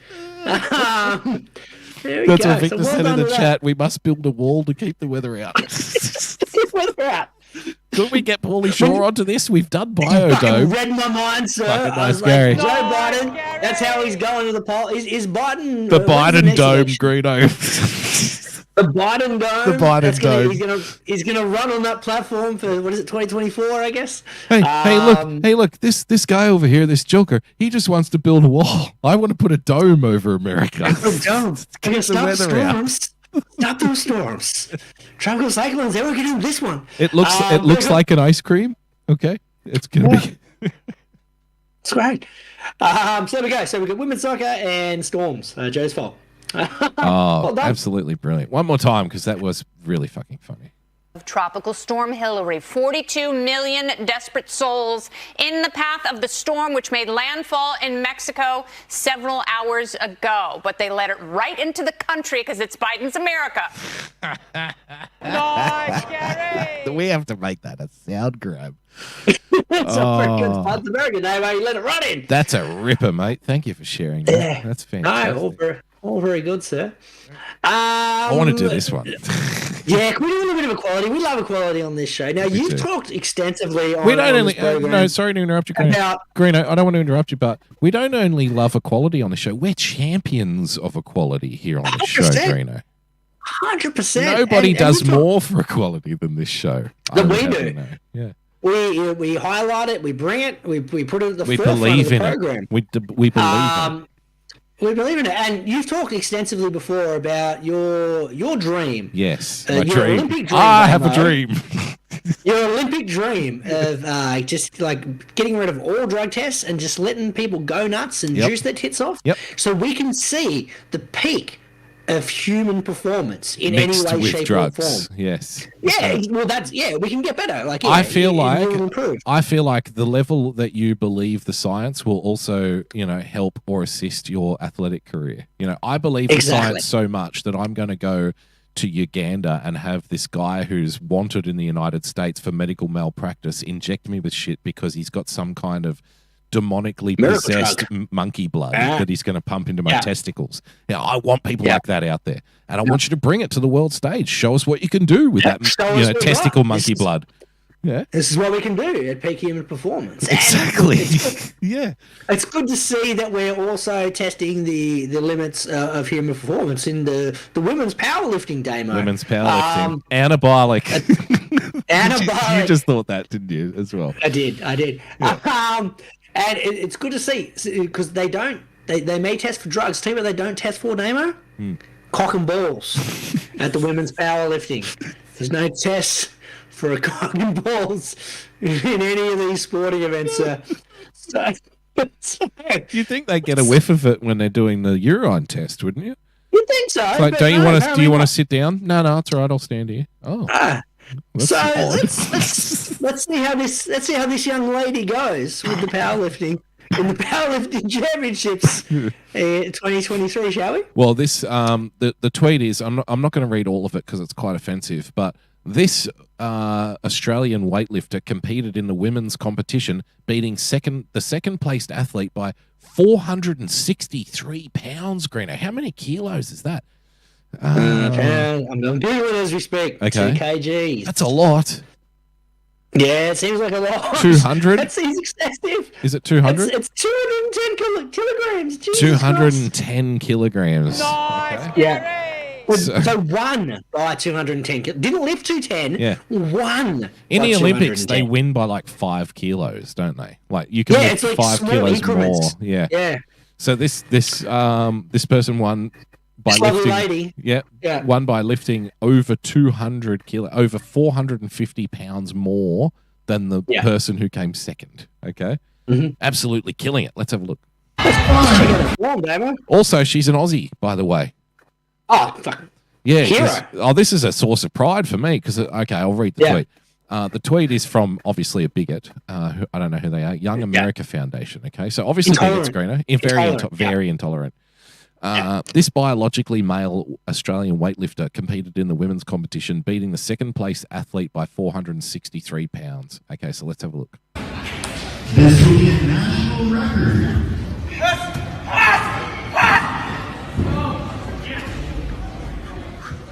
There is a lot of this screaming and hyping that goes on in weightlifting. Yeah. It's part of the beauty of the sport. Lift that shit. You go, girl.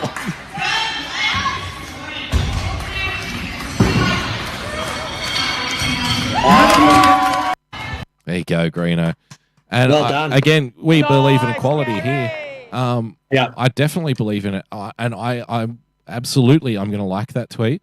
And this is my dream come true, Greeno. I won't be satisfied until all women's sport is dominated by trans athletes, Greeno, because that's how much I love equality, right? That's what I want to happen. Not trans. Not just trans, Women's but member. also the Just women, Damo. Just women. Just Oh, that's right. Yeah. Nice, Gary. That's very true. All women. I want all women to be involved in women's sports. How about that? In women's sport. Yeah. No, beautiful. There we go. I want all women to dominate women's sports, Greeno. Yeah. Particularly the ones with cock and balls, Damo. So you know what I got out of this story, Greeno? Oh, well, looks like an Australian won a world championship. Nice, Gary. Nice, Gary. We beat the Americans by a or little something. bit. Yeah. Australian fucking, we're number one, baby. Yeah. The Aussie girls can lift twice as much as American girls. How about that? I'm going to dominate for the next decade. Very, very good. Yeah. Bit more equality if we can, Damo. Next tab over. Grind those women into the dirt, mate. Go for it.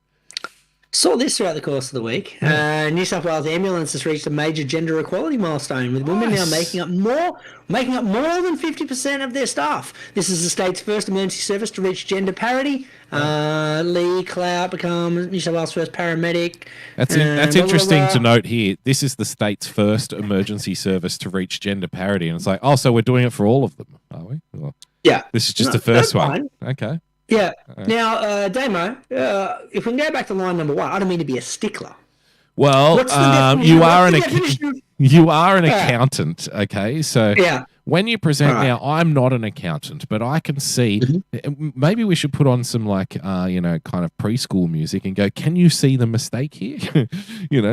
Children, if you're looking at home, can you see the error this person made with their calculation? Yes or no? Okay. Yeah. New South Wales Ambulance has reached a major gender equality milestone, with women now making up more than 50% of their staff. Nice, Gary. So it's equality, Greeno. Why? Why? Because there's more than equal. Now, specifically because it's unequal. It's now equal. Yeah, it's now unequal. It's now equality. This is now gender parity. Gender parity because there's more than one. More than 50%. And look, Damo, I've had enough of this. Yeah. I've flat out had enough. When are men in this country going to get an equal share, a fair fight of the paramedic jobs? When it comes to employment, sir, how long are we going to be kept down from unfair gender equality practices? That it's ruining this country, Damo. Men's suffrage needs to happen, doesn't it, Greeno? Yeah. It's taken such a toll. Men are now having to turn to weightlifting. We need. It's just no good, mate. It's just no good. Go on, guys. Show those girls how it's done. Yeah, show us how it's done. There you go. Bit of equality for you, Damo. You're right. Don't do the math there. Well done. Better equality. This is a better equality. Yeah. Not just any equality, a better one. And in case you were the struggling math student, let us repeat. Yes, it is. It represents parity because one number is bigger than the other. Okay. The other, yeah. That's equal. That's what parity means now. Okay. Yeah. Just so you know. New equal. Very good. Bit of a sad stat man, Damo. And this fucking. Yeah, this just fucking ruined my day yesterday. Absolutely ruined it. Where Shohei Ohtani has torn his UCL. So get your UCLs out for Shohei. Why don't I have the Shohei Ohtani fucking story here? Oh, no, I sent it to you. I know. I didn't load it for some reason. That's all right. Keep doing filler and they'll be none the wiser. I will. So here's the stat man, sir. He'll finish with 10 wins, becoming the first MLB. He'll finish with 10 wins, becoming the first player in MLB history to have 40 home runs as a batter and 10 wins as a pitcher in a season. Unfortunately, he won't pitch again this year due to a tear in his UCL. Now, why is that bad, Damo? That generally means Tommy John surgery, which means he's not going to pitch for a year. Wait, there's a surgery called what's it called? Tommy John's? Tommy John surgery, yeah. That sounds like an Irish pub. You know, it's not. He's actually a former baseball player who had this particular surgery. Gee, the baseball athletes are fucking arrogant. They keep naming these diseases after themselves. Lou Gehrig's disease, Tommy John's surgery. I don't think they named it. They named it themselves. Hey? Firstly, Lou was dead. So 10 years from now, a penis enlargement in Japan is going to be called the Ohtani procedure. The Ohtani procedure. Swinging. So yeah, to be determined if he'll have surgery. We don't know. Hopefully not, because it's only a partial tear. But he already had that surgery in 2018. So not many people come back from a second Tommy John surgery to pitch. Okay. But not many people are Shohei Ohtani either. So he's got that going for him. And the good news is, even though he's doing his UCL, he's still going to hit the rest of the year. Right. Imagine if all the show haters, Greeno, out there, imagine if at the end of this year he comes out and says, okay, that's it, I'm not going to pitch again. And they're all like, oh, here we go, he's fucking nothing now. Who gives a fuck, you know? Because people are weird like that. They really do think he's not as good as he actually, like, there are people out there who don't believe he's the best player to have ever played, amazingly. Yet they're out there, Greeno. Good for them. Good for them. But they're going to say, they're going to be like, oh, well, haha, he just lost. I was reading some of the comments and someone was like, he just lost 200 million off his next contract and stuff like this. It's like, yeah, well, but imagine when he's only worried about hitting, how good he'll be. Yeah. Well, also, imagine losing $200 million in your contract and know you're still going to get $300 million. That's it. Oh, Paul Diddles will only have to deal with $300 million. Imagine losing 200 in your contract and probably being like, well, now that I'm not pitching, I might hit 80 home runs next year. Yeah, I'll focus on solely hitting and hit 60. Excellent. That'd be great. I do feel for the guy. All I was hoping this year is like, please just get through the year healthy. And he'd had a couple of like weird things happening in the last few starts when he's pitching, coming out with cramp, coming out with like some kind of back soreness, and then pitched yesterday, came out, and they did some imaging. It was a double header. He pitched in the first game, only lasted 2 innings. Came out, still hit in the second game of the doubleheader, hit a home run. Like, that's how much of a freak he is. Any other player gets injured, gets this terrible news. Hey, man, you just cost yourself a couple of $100 million potentially. You can't pitch. You may have to undergo another surgery that you had that's got a year-long rehab. What do you want to do? Do you want to just take the day off? No, mate, I'll go hit. I'll go get a home run. So, like, Greeno, obviously, because he's lost $200 million now, he officially counts as Moneyball, so Oakland can get him right. Yeah, well, that's what I was thinking. I'm like, well, this may actually be where a team that otherwise wouldn't have got him might. I want you to imagine Brad Pitt in Moneyball throwing how he's riding like strawberry and stuff on the fucking thing and the magnet and throwing it up.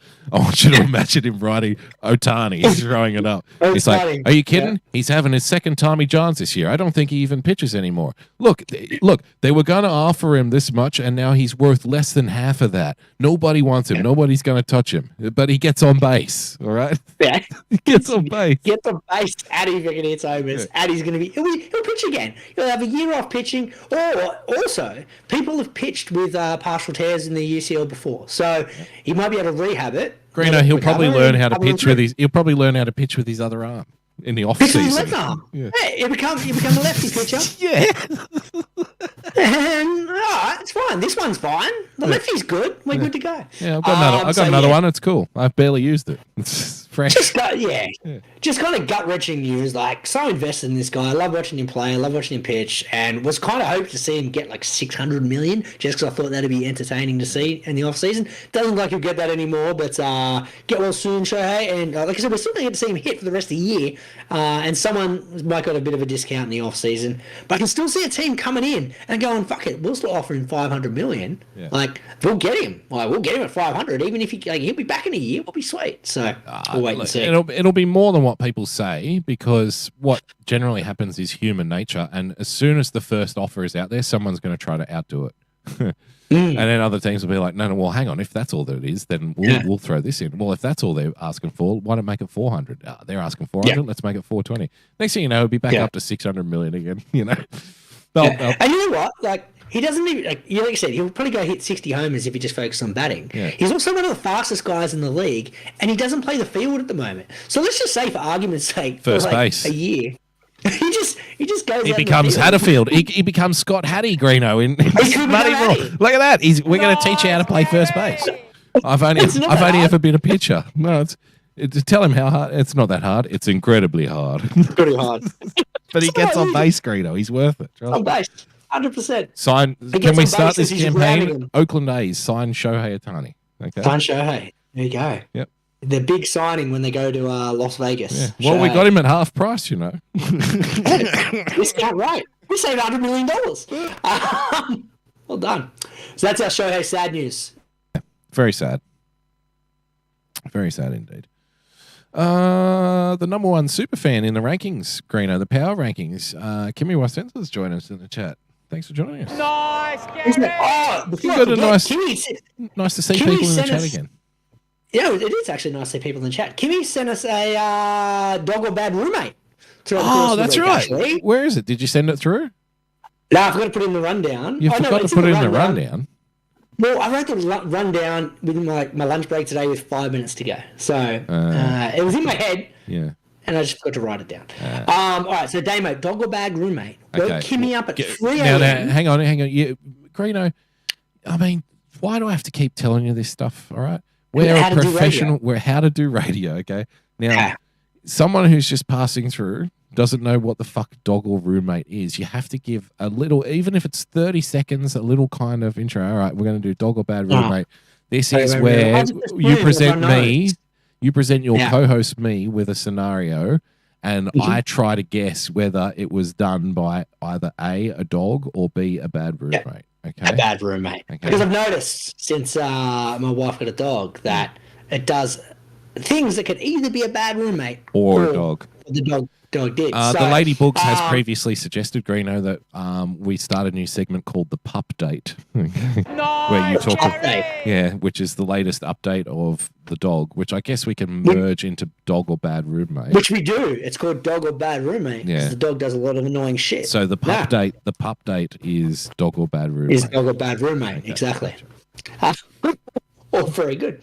Actually, no, we'll give a fucking tip of the hat to the dog, if we can. Nice, Gary. Oh, you're liking the dog now? All of a sudden? No, I hate the dog. Hate the dog. However, was happy to lick up my vomit after my little episode on Sunday night. I thank you for saying that, because Victor actually asked earlier. So, Greeno, give us the status of the lawn the next day. Something like that. Oh, the lawn was in very shady shape. But the dog, it was a shambles. Dog took care of a bit of it. It was a shambles. Had to get the hose out, sir. All the time you spent mowing it and making it look pristine, there's just like a patch of vomit. Did it brown off the grass, Greeno? Or not? No, I managed to hose it down beforehand, so before it got to that stage, so we're all good there. No, we're gonna melt it. It'd actually be really good fertilizer, wouldn't it? Vomit, Greeno. I think so. Yeah. Like the 2-minute noodles. Yes. Good if you're growing tomatoes, I guess. If you're like really acidic tomatoes. Tomatoes. Bit of juice. Dog or bad roommate, Damo. All right, here's the scenario. All right, give it to me. Woke Kimmy up at 3 a.m. Yep. Because they had shit the bed and needed to clean it up. Oh. Okay. So this is a very good one for me, because actually. I was actually watching, what was I watching last time? I was watching Always Sunny in Philadelphia, and they literally had an episode called Who Pooped the Bed? Who Pooped the Bed? So this kind of seems topical. It's definitely topical. I can, once again, speak from experience in this segment that I have, in fact, at one point or another, lived with people, may or may not have been myself, that, might have been so fucking smashed the night before, and then you wake up during the middle of the night and you're like, well, in your drunken state, you need to get rid of the evidence, Greeno, but there's also someone sharing your bed, and this is like a nightmare scenario. What do you do here? And it's like, well, you have one of two options. You can either wake them up, fess up, and, deal with the problem, or you can pretend like it never happened and hope that they don't roll in the shit that you've left there, and then try to explain to them the next day that you didn't actually do it and it was them. Okay. It was them, yeah. You have one or two options. Deflect, Now, I tend to think that option 2 is the one you should go for. It's probably going to work out in your favor more often than not. Deny. Let's be fair here. If a girl or a member of the opposite sex wakes up in your bed in the morning, it's a complete fucking accident. So you were never going to see her again anyway. It's not going to be the love of your life. So you may as well try to tarnish her with a rogue shitting incident in a hotel. There's no loser here. So That's the way I would go. That's a good way to get rid of a clinger. That's why I'm going to say on this occasion, Greeno, bad roommate. Bad roommate. Okay, very good. Okay. How'd I go? Did I get it right? Well, hang on. Let me have a crack because I actually don't know the answer. Kimmy said you knew the answer. So the timing threw me because I'm like, ooh, 3 a.m.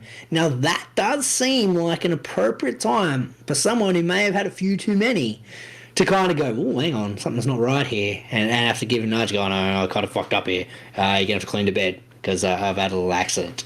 So I'm going bad roommate as well. Okay. Or you wake them up and say, we have to clean the bed here because you've had a little accident. Nice, Gary! As Evelina in the chat, Greeno says, just blame them. Yeah, there you go. Exactly. Now, if you're going to go the blame of the other person who's sharing the bed with you, I want to ask you, now this is a genuine question. If you're going to take that route, do you wash up first? Like, do you try to destroy the evidence on your own? Because it would be hard to turn to the person who's sleeping next to you and say, you shit the bed, and then your underwear is brown. You know, like, it's going to be tough to get away with it. You're going to have to do a little bit of pre-work. You're going to have to sneak out of bed and carry as many turds in your underwear as you possibly can. You can. Okay. And then you probably need to plant the evidence closer to the other party. By planting the evidence, I would say open the window and fling it out of the 5th story of the cheap rental hotel that you're in. Yeah, just hope to hit a garden somewhere. Don't make sure it's on the opposite side of the car park that you parked in, because you don't want to finding it when you're checking out the next day when you've been having an argument about her shitting the bed. Okay. Yeah. You don't want her to find those things, on the way to the car the next day. So you've got to get rid of it appropriately, Greeno. Appropriately. Agree. That's the key. Yeah. So I actually don't know the answer to this. Kimmy's in the chat. She can let us know. We both think bad roommate. BE says if you blame them, you have to slide the evidence into their crack. No, I would disagree. What I would do is, because you've shit the bed and you've got your own, like, most of it's going to get catched in the underwear and the rest is going to kind of get smeared around on the sheet. Now, here's how you have to manage it. First step, like we mentioned, go to the window and fling the underwear with the turds out as far as you can and hope to hide them in a garden somewhere on the opposite side of the building that you parked in. You may have to go down the hallway for this and open a random window and try and get it out a different side. And then you go back. I want you to have a shower, wash up. Now, what I want you to do, and let's say you're on the right side of the bed and they're on the left side of the bed. Picture it in your head, and you shit on the right side of the bed. After you have a shower, you have to come in and get in on the left side of the bed and just slowly work them over. Nudge them across. Yes. You have to slowly work them over towards it. All right. Because what that's also going to create is it's going to create a bit of an odiferous situation on their pantaloons. Yes. That'll once again, it's the planting of the evidence. And you have to say this is beyond reason. This is not beyond reasonable doubt, because here I am laying in the clean part of the bed, and there you are laying in the shitty part of the bed. In the dirty bed. Yeah, exactly. So I know what you're talking about. Yeah. All evidence points to them. Yes. That's right. Very good. What do you want to end the show on, sir? Anything that stands out that was left on the rundown? I did want to mention this was a fun one, I thought. Now, this is let's fantastic. end on this one, I think. No, we won't end. There's one more. We should probably do Andrew Bogut as well. Yeah. Okay, we can do that. Okay, devastated ex-NFL player Michael Oher. How do you say his name exactly? Oher, I guess. Oher, whose life I should know because I watched that movie with Sandra Bullock. You haven't seen this movie? You haven't seen it? It's okay. It's an okay movie. The Blind Side. Yeah. It depends. I guess it depends on what your view of Sandra Bullock is. Generally, I don't mind Sandra Bullock, but I don't know, just something about that. It just seemed like one of those feel-goody type things. It's definitely, It's one step above. What's that famous fucking network in the States that does Lifetime? Is it Lifetime? Yeah, that do all the Christmas movies and stuff. Yeah, exactly. I got a bit of a Seventh Heaven feeling about it. You know what I mean? Yeah. But there was no. What was the cute girl in Seventh Heaven? Was it Jessica Biel? Was it Jessica Biel? Which one was Jennifer Love Hewitt in? That was Party of Five. Okay, she was more my thing. Jennifer Love Hewitt. So I was more of a Jessica Biel guy. Big fan. Watched way too many hours of that show in year 12 just for the Jessica Biel action. Do you think Jennifer Love Hewitt was better looking than Jessica Biel? No, not at that obviously age. so. No, not at that age. Really? In retrospect, yeah, I'd probably say yes. But at the time, no, it was more, Beer was more my type. See, these are the kinds of we talked earlier in the show how we both share the same love of cheese, but girls has always been something that we have always seen very, very differently for whatever reason. We definitely have never had the same type. And even going back to the days of Dawson's Creek, where Greeno liked the brunette girl and I like the blonde girl. And I thought, and I'm like, no, Katie Holmes doesn't do it for me at all. I'm not interested in her. But that blonde one, they go, oh, yeah, that's more my thing. Greeno will be like, you're crazy. That's not even close. It's always been that way. So, anyway, ex-NFL player Michael Oher, whose life inspired the hit film The Blind Side, starring Sandra Bullock, Greeno, speaks out after an explosive new lawsuit revealed he was never adopted by the Tui family. There you go. He wasn't adopted. So he was what? He was just living there then? Is that how it worked? Yeah, free room. Free rent? Free rent, young man. And the reason, this segment is called Out of Context Twitter replies is for this reply. Replying to this tweet about the Tui family and the blind side and he was never actually adopted, the Twitter account called The Vikings Beat the Jews Near the Black Sea says, and I quote, servants of Jews and of Marxists from the PRC, Biden, Trump, Musk, DeSantis, McCarthy, Obama, Harris, Pence, McConnell, Jeffries, Austin, Haley, Pompeo, Francis, Charles III, Sunak, Macron, Schultz, Maloney, Trudeau, and others surrender the US to the world of the Jews and the CCP. Nice, Gary! Now that, my friend, is the best out of context Twitter reply. I keep saying Twitter reply I've ever seen. It also appears like it's something else Joe's done. Do you reckon Joe could be blamed for that as well? Well, he listed Biden in that. Just in case you missed it before, the funniest thing I've seen in a very, very long time. Tonight. The wrath of Tropical Storm Hillary. 42 million desperate souls in the path of the storm, which made landfall in Mexico several hours ago. But they let it right into the country because it's Biden's America. Nice, I am never going to get sick of that. It's fun, American Day, Let the storm right in. Hilarious. Actually, forget Andrew Bogut. Let's do Kevin Brown because we touched on Kevin Brown the last show we did. So give me an update. What's going on with Kev? Because we're rooting for Kev, aren't we? We like Kev. We were rooting for Kev. We gave Kev a big rap in the last show going, look, it's ridiculous he got stood down. Ridiculous he got suspended. It's not ridiculous how fucking professional he's being, though. Like, God, he was always very professional. Didn't say anything bad, but he got allowed back into the booth. His suspension ended, and the day of the broadcast. Well, thanks for welcoming me back to the broadcast after my suspension. Like I said, myself and the owner of the team share a vision, but I think the Orioles are fucked in the ass. They are fucked in the ass. Yeah. He got on air and he just did the regular ball game, didn't reference himself, but he did put out this tweet in advance of his return to the booth. And I was like, what? Kevin, blink twice if you're being held captive whilst typing this, because it came across as this. So here's his question. O's fans, I'm a storyteller and never want to be part of the story. The most compelling story in baseball right now is the story of the league-leading Baltimore Orioles, the best, most exciting young team in the American League. He's only saying that because he hasn't seen Shohei play for the A's yet. Shohei for the A's, baby. Unfortunately, recent media reports have mischaracterized my relationship with my adopted hometown Orioles. The fact is I have a wonderful relationship with the organization and an ownership and front office that has fully supported me since 2019 when I first came aboard. Well, they've fully supported you since 2019 except for the last month.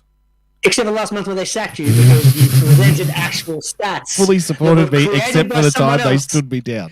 Yes. Yeah. Okay. Where you talked about something that was created by a production team and you were just commenting on it. Kind of reading it, yeah.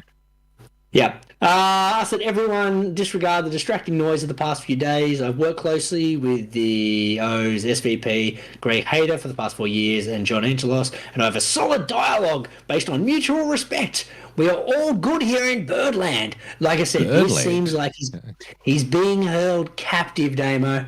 I'm proud of it. Blink if the terrorists blink if you're alive. Can you hear me? Yeah.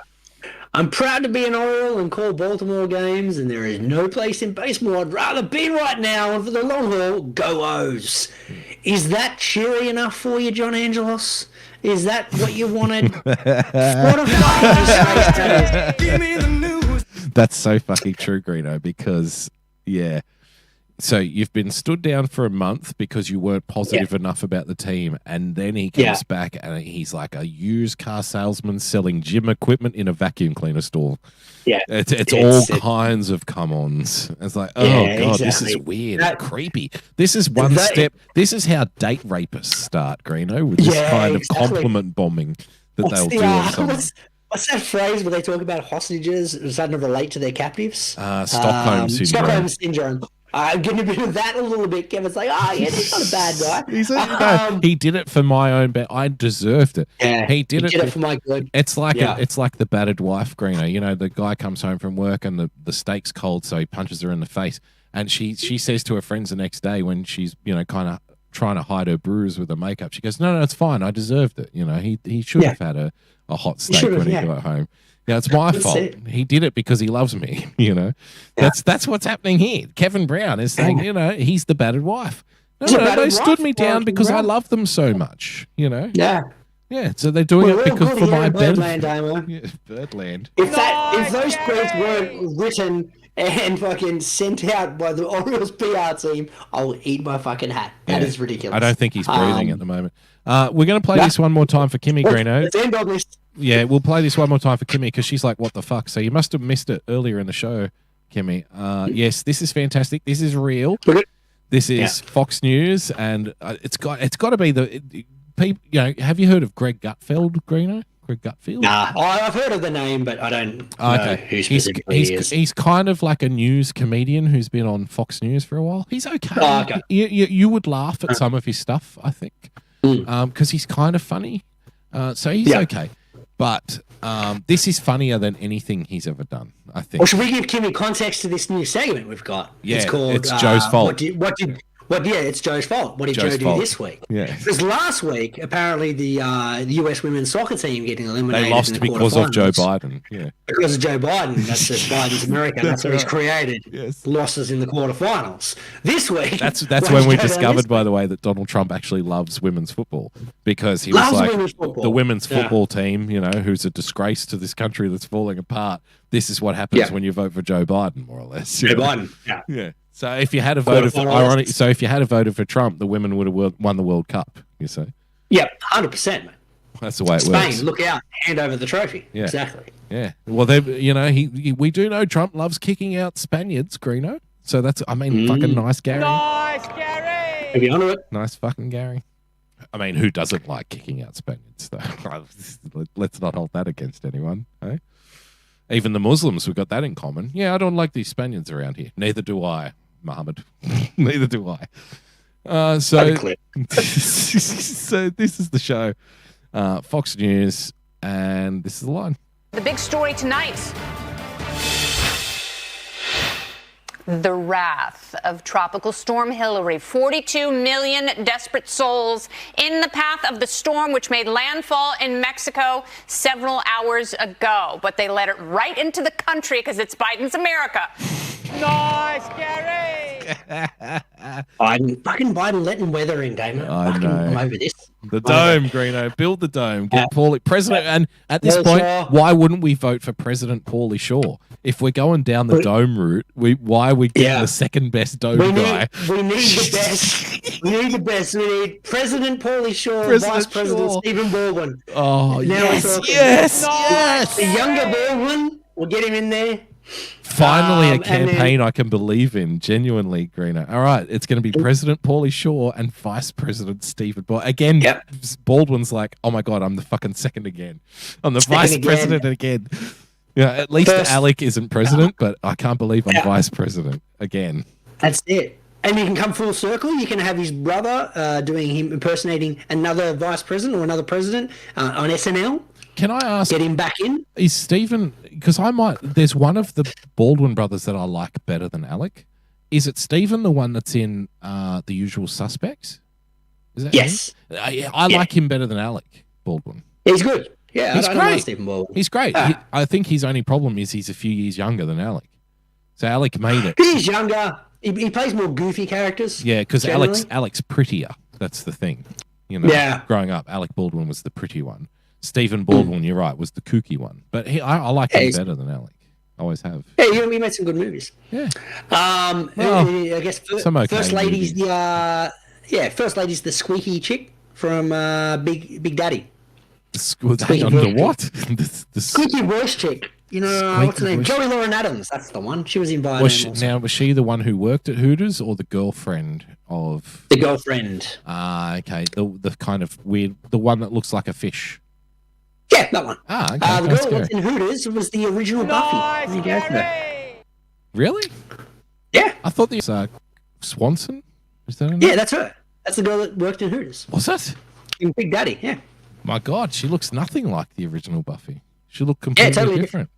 Yeah. She was probably, okay, here's a good poll for Stefan. Was the Buffy girl hotter when she was Buffy or when she was the Hooters girl in Big Daddy? That's a good question. That is a really good question. I'm going to go. I'm going later. Yeah. I tend to agree. But I watched that Buffy movie a couple of months ago. When I was off. I was in I just saved it and had it in a back catalogue. I think maybe it's the 80s hair and stuff that turns me off. It was surprisingly entertaining, that movie. Luke Perry and his vintage. Luke Perry before he was dead. Yeah, well, you also had Pee Wee Herman before he was dead. I didn't realise he was in that film. Is Pee Wee Herman dead? Is he? Yeah, he died like 2 weeks ago. 3 weeks 2 weeks ago? No way. 100%. Jesus, I must have muted Pee Wee at some point because I never heard about this. That's a travesty. Yeah, a couple of weeks ago. How awful. How old? He'd be in his late 60s, wouldn't he? Pee Wee Herman? Yeah. Yeah, I guess he was, I remember, he was big in the 80s and he would have been 40 then, so yeah, another 40 years. Yeah. Oh, I would have been 30 then, thereabouts. So yeah, late 60s, early 70s, I guess. And Pee Wee Herman, was he or was he not like the kind of first one that was like kind of a kids show, but not really? Is that right? You know, adults could watch him, but not. You know, it wasn't a big investment. It was kind of weird. Yeah, it was kind of a kids show with adult jokes in there as well. Yeah. Oh, by the way, just a little parenting update. After many recommendations from random strangers on the internet, the Lady Boogs and myself decided to check out what's the name of that annoying fucking guy who is Blippy. Is it Bippy? What's his name? Blippy. Blippy. Yeah. The one who ripped off Will annoying. It Float? Oh my fucking God. That is god awful. I would rather show my 1-year-old daughter gore porn than have her watch that. Hand on heart. That is some of the worst. It's like, oh my. I feel like if I let her watch it for more than 30 seconds, she'll become a fucking serial killer or something. Like that. The kids love it though, man. I know, that's the problem. It's like a fucking, it's some weird fucking psychosomatic reaction that happens to them. But if you're an adult and you're watching this, you're like, oh God, this isn't fit for children. This man's a fucking psychopath. We need to get him off the internet immediately. He should not be doing this show and talking to children in that maniacal, awful voice. Physically around my kids, I'm like, come here, stay away from that guy. Yeah, don't talk to that strange man doing that voice. Don't be around him.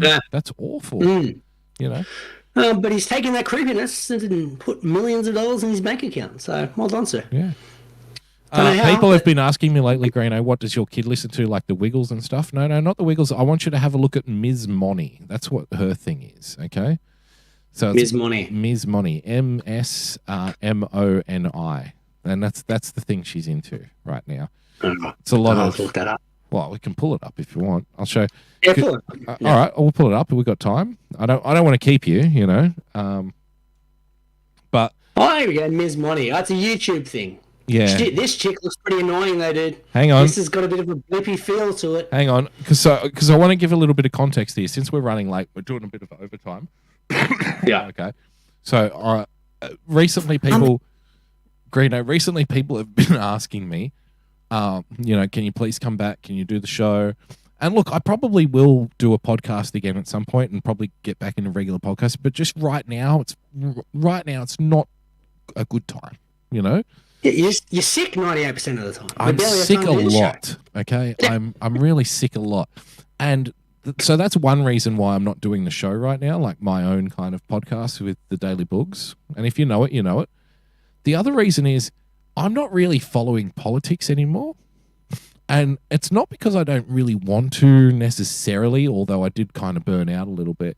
It's because whenever I'm awake and there's a screen on, this is on. It's this duck. Yeah. I go quack, quack, quack, quack, quack, quack, quack, quack, quack, I'm a duck. I go quack, quack, quack, quack, quack, quack, I'm a duck. I'm a cat.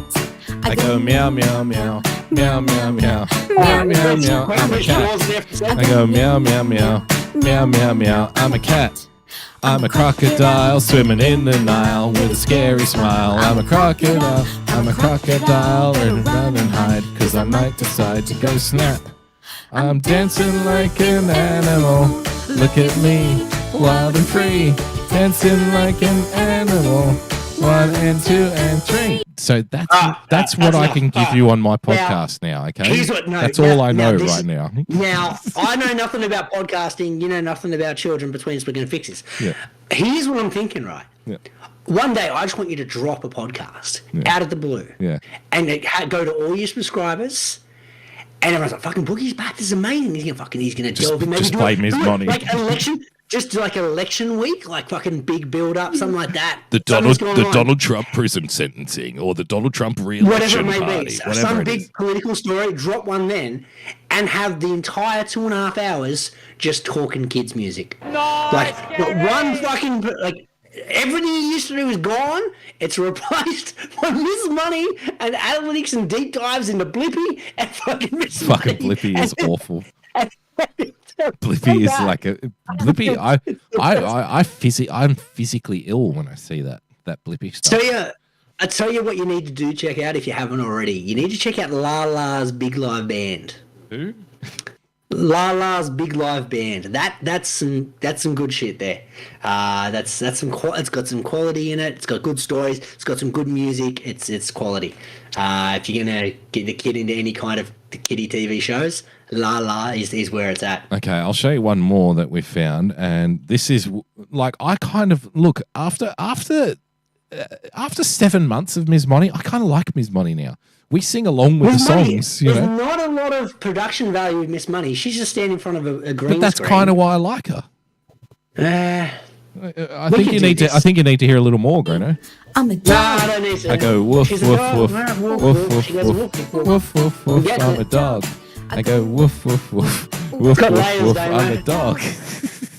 Okay, so we're into this now. I want you to see this thing. This is the Mother Mother Goose Goose. Club, Greeno. Now this is annoying. This is properly Oh, annoying. no, I've already seen this one. Yeah. The kids play this one. Whoa! Oh, hey! How are you? Get this kid off the screen. Who are you? No, he's a letter A, Greeno. That's right. Oh, look! The letter A came back to say Oh, goodbye. this is kids putting some effort Thanks in for compared to Miss introducing Money. us to all Miss your Money friends. is just put on a like she's gotten dressed as she See, would on the regular morning. I see it the opposite way to you. I see like Ms. Money is, for one, she's a very good singer and she plays violin and stuff in the different videos. She's like obviously a music dropout at some point, I guess. Yeah, you but know?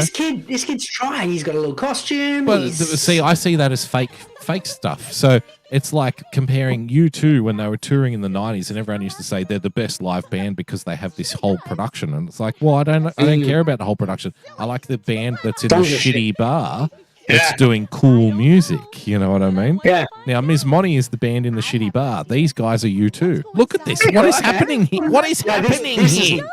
This is no good. Do you know Regurgitator has a kids show? Do you know Snoop Dogg has a kids album? I did. Yeah, you You played it to me the other week. Yes, that's right. At the Baby BoogieBumper's birthday. That's right. All right, if you like it, yeah, Hang turn on. this off. It's terrible. I like The to bananas. eat, Yeah, we get it. eat apples and bananas. Why did they put the brown girl in the brown costume? That seems kind of racist, doesn't it? Well, because if you do it the reverse, then it's blackface, and we can't do it. Yeah, put a black face in a white sheep. That'll confuse them, won't it? Barbar equality sheep, I guess. No, there's no quality sheep. No, there is no quality. Fuck the kids. Look up. See, before we go, let's look up some Lala if you can find it. I don't know if it's on YouTube though. All right, It's what's called it? Lala's Big Live Band. Lala. Big Live Band. Big live band. Okay. Yeah. Yeah, it's there. There we go. It's there. Oh, No, this three is- three rappers killed on it. Okay, now I need to show the people what I found here. So the results are in. Three You've got rappers killed on Instagram. Instagram Live. Instagram. You forgot the word big. Yeah, I know. That won't do it. Okay, La Big Live Band. Okay, here we go. There we go. Here we go. Oh, I like This one. This one's actually got some like musical values. You know, This I one like looks my swing music and my jazzy kind of stuff, That's Greeno. why I was like, you got to check out Lala's Big Live Band. Okay.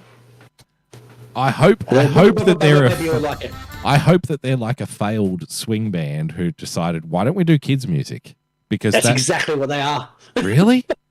Really? Nice, Gary. Okay, I'll probably unironically love this. So this is great. It's actually pretty good. I must admit, when it was on in the background, the kids were watching. I'm like, I'll check out a bit of Lala. Well, this has now become a reaction video because I've never seen this before, and I really like kind of swingy, jazzy music. So let's have a look. We are Lala's Big Live Band. Okay, off to a good Good start. morning, birds. Good morning, bees. Good morning, sun. But the story What to did go that with it. be? I do get the music Thank eventually. you. No, Hello, we've got to Lala get the speaking. backstory. This is like ordering a pizza in a porno. You've got to go through it Yeah, You want you got to us go to through before you come. Today, I'll have Well, this to go goes 16 minutes. I don't think I think it's it's a clip video kind of thing. First, we have to decide Okay. what song to sing. What are we going to sing? I've got it. It's a nice bass. You do? You go first. No, you go first. Let's both go first. One. Of course, the bass player's wearing like the zoot suit kind of outfit. Yeah. Oh, Because bass players I are was cool. thinking something high, up here you? like this. The piano accordion guys wanted a Well, I striped was shirt. thinking something low Because like piano low. recording guys aren't cool. Yeah. Like this. Low like this. High like this. Low like this. High. Low. High. Low. High. Low. High. Low. Low. Okay, get to the music now.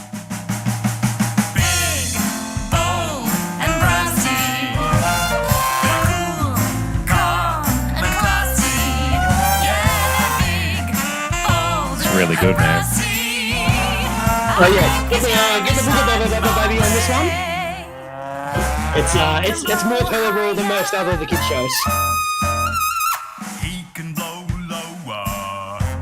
I've been looking for a way to introduce the music I love into Sophie's life in a more regular way. This may be the way, Greeno. I just force feed my Maybe the kids. way. I'm like, guys, listen to his music and you'll enjoy it. It's good. It's really good. There you go. Musically, it's quite good as well. Yeah, all right. We'll let the failed swing band who now does kids music take us out. Why don't we? Thanks for joining us, everyone. Plugs, Greeno. Don't forget Gooden.life. You can catch us on Gooden.life, of course. It'll be up and running anytime soon. I guarantee it. Yeah, anytime now. The big tech boffins got in touch with me and they said, Boogs, we're on top of this. We're managing the situation. We're monitoring the situation. Yeah. So they're gonna it's gonna happen any day now. Stay tuned for political announcements. Joe Biden introducing the dome to America. That's going to be fantastic for everyone. It'll be good. But we're not supporting Joe Biden's dome plan. We're supporting Pauly Shore's dome plan. Pauly Shore with Vice President Stephen Baldwin. Stephen Baldwin as Vice President, correct. Yeah. Tonight you also heard your new favourite dish. If you missed, live, go back and listen to the replay at the start of the show. we introduced your new favorite dish to you tonight. So embrace it. Take the challenge. Let us know what you think. Tell us if you like it or not. You will, of course. We know what the answers are going to be. Greeno's even going to try it, and he doesn't even like jam. So I don't even like jam. Yeah. Yeah. So, yeah, there we have it. All right. We'll see you guys next week. Bye-bye. He's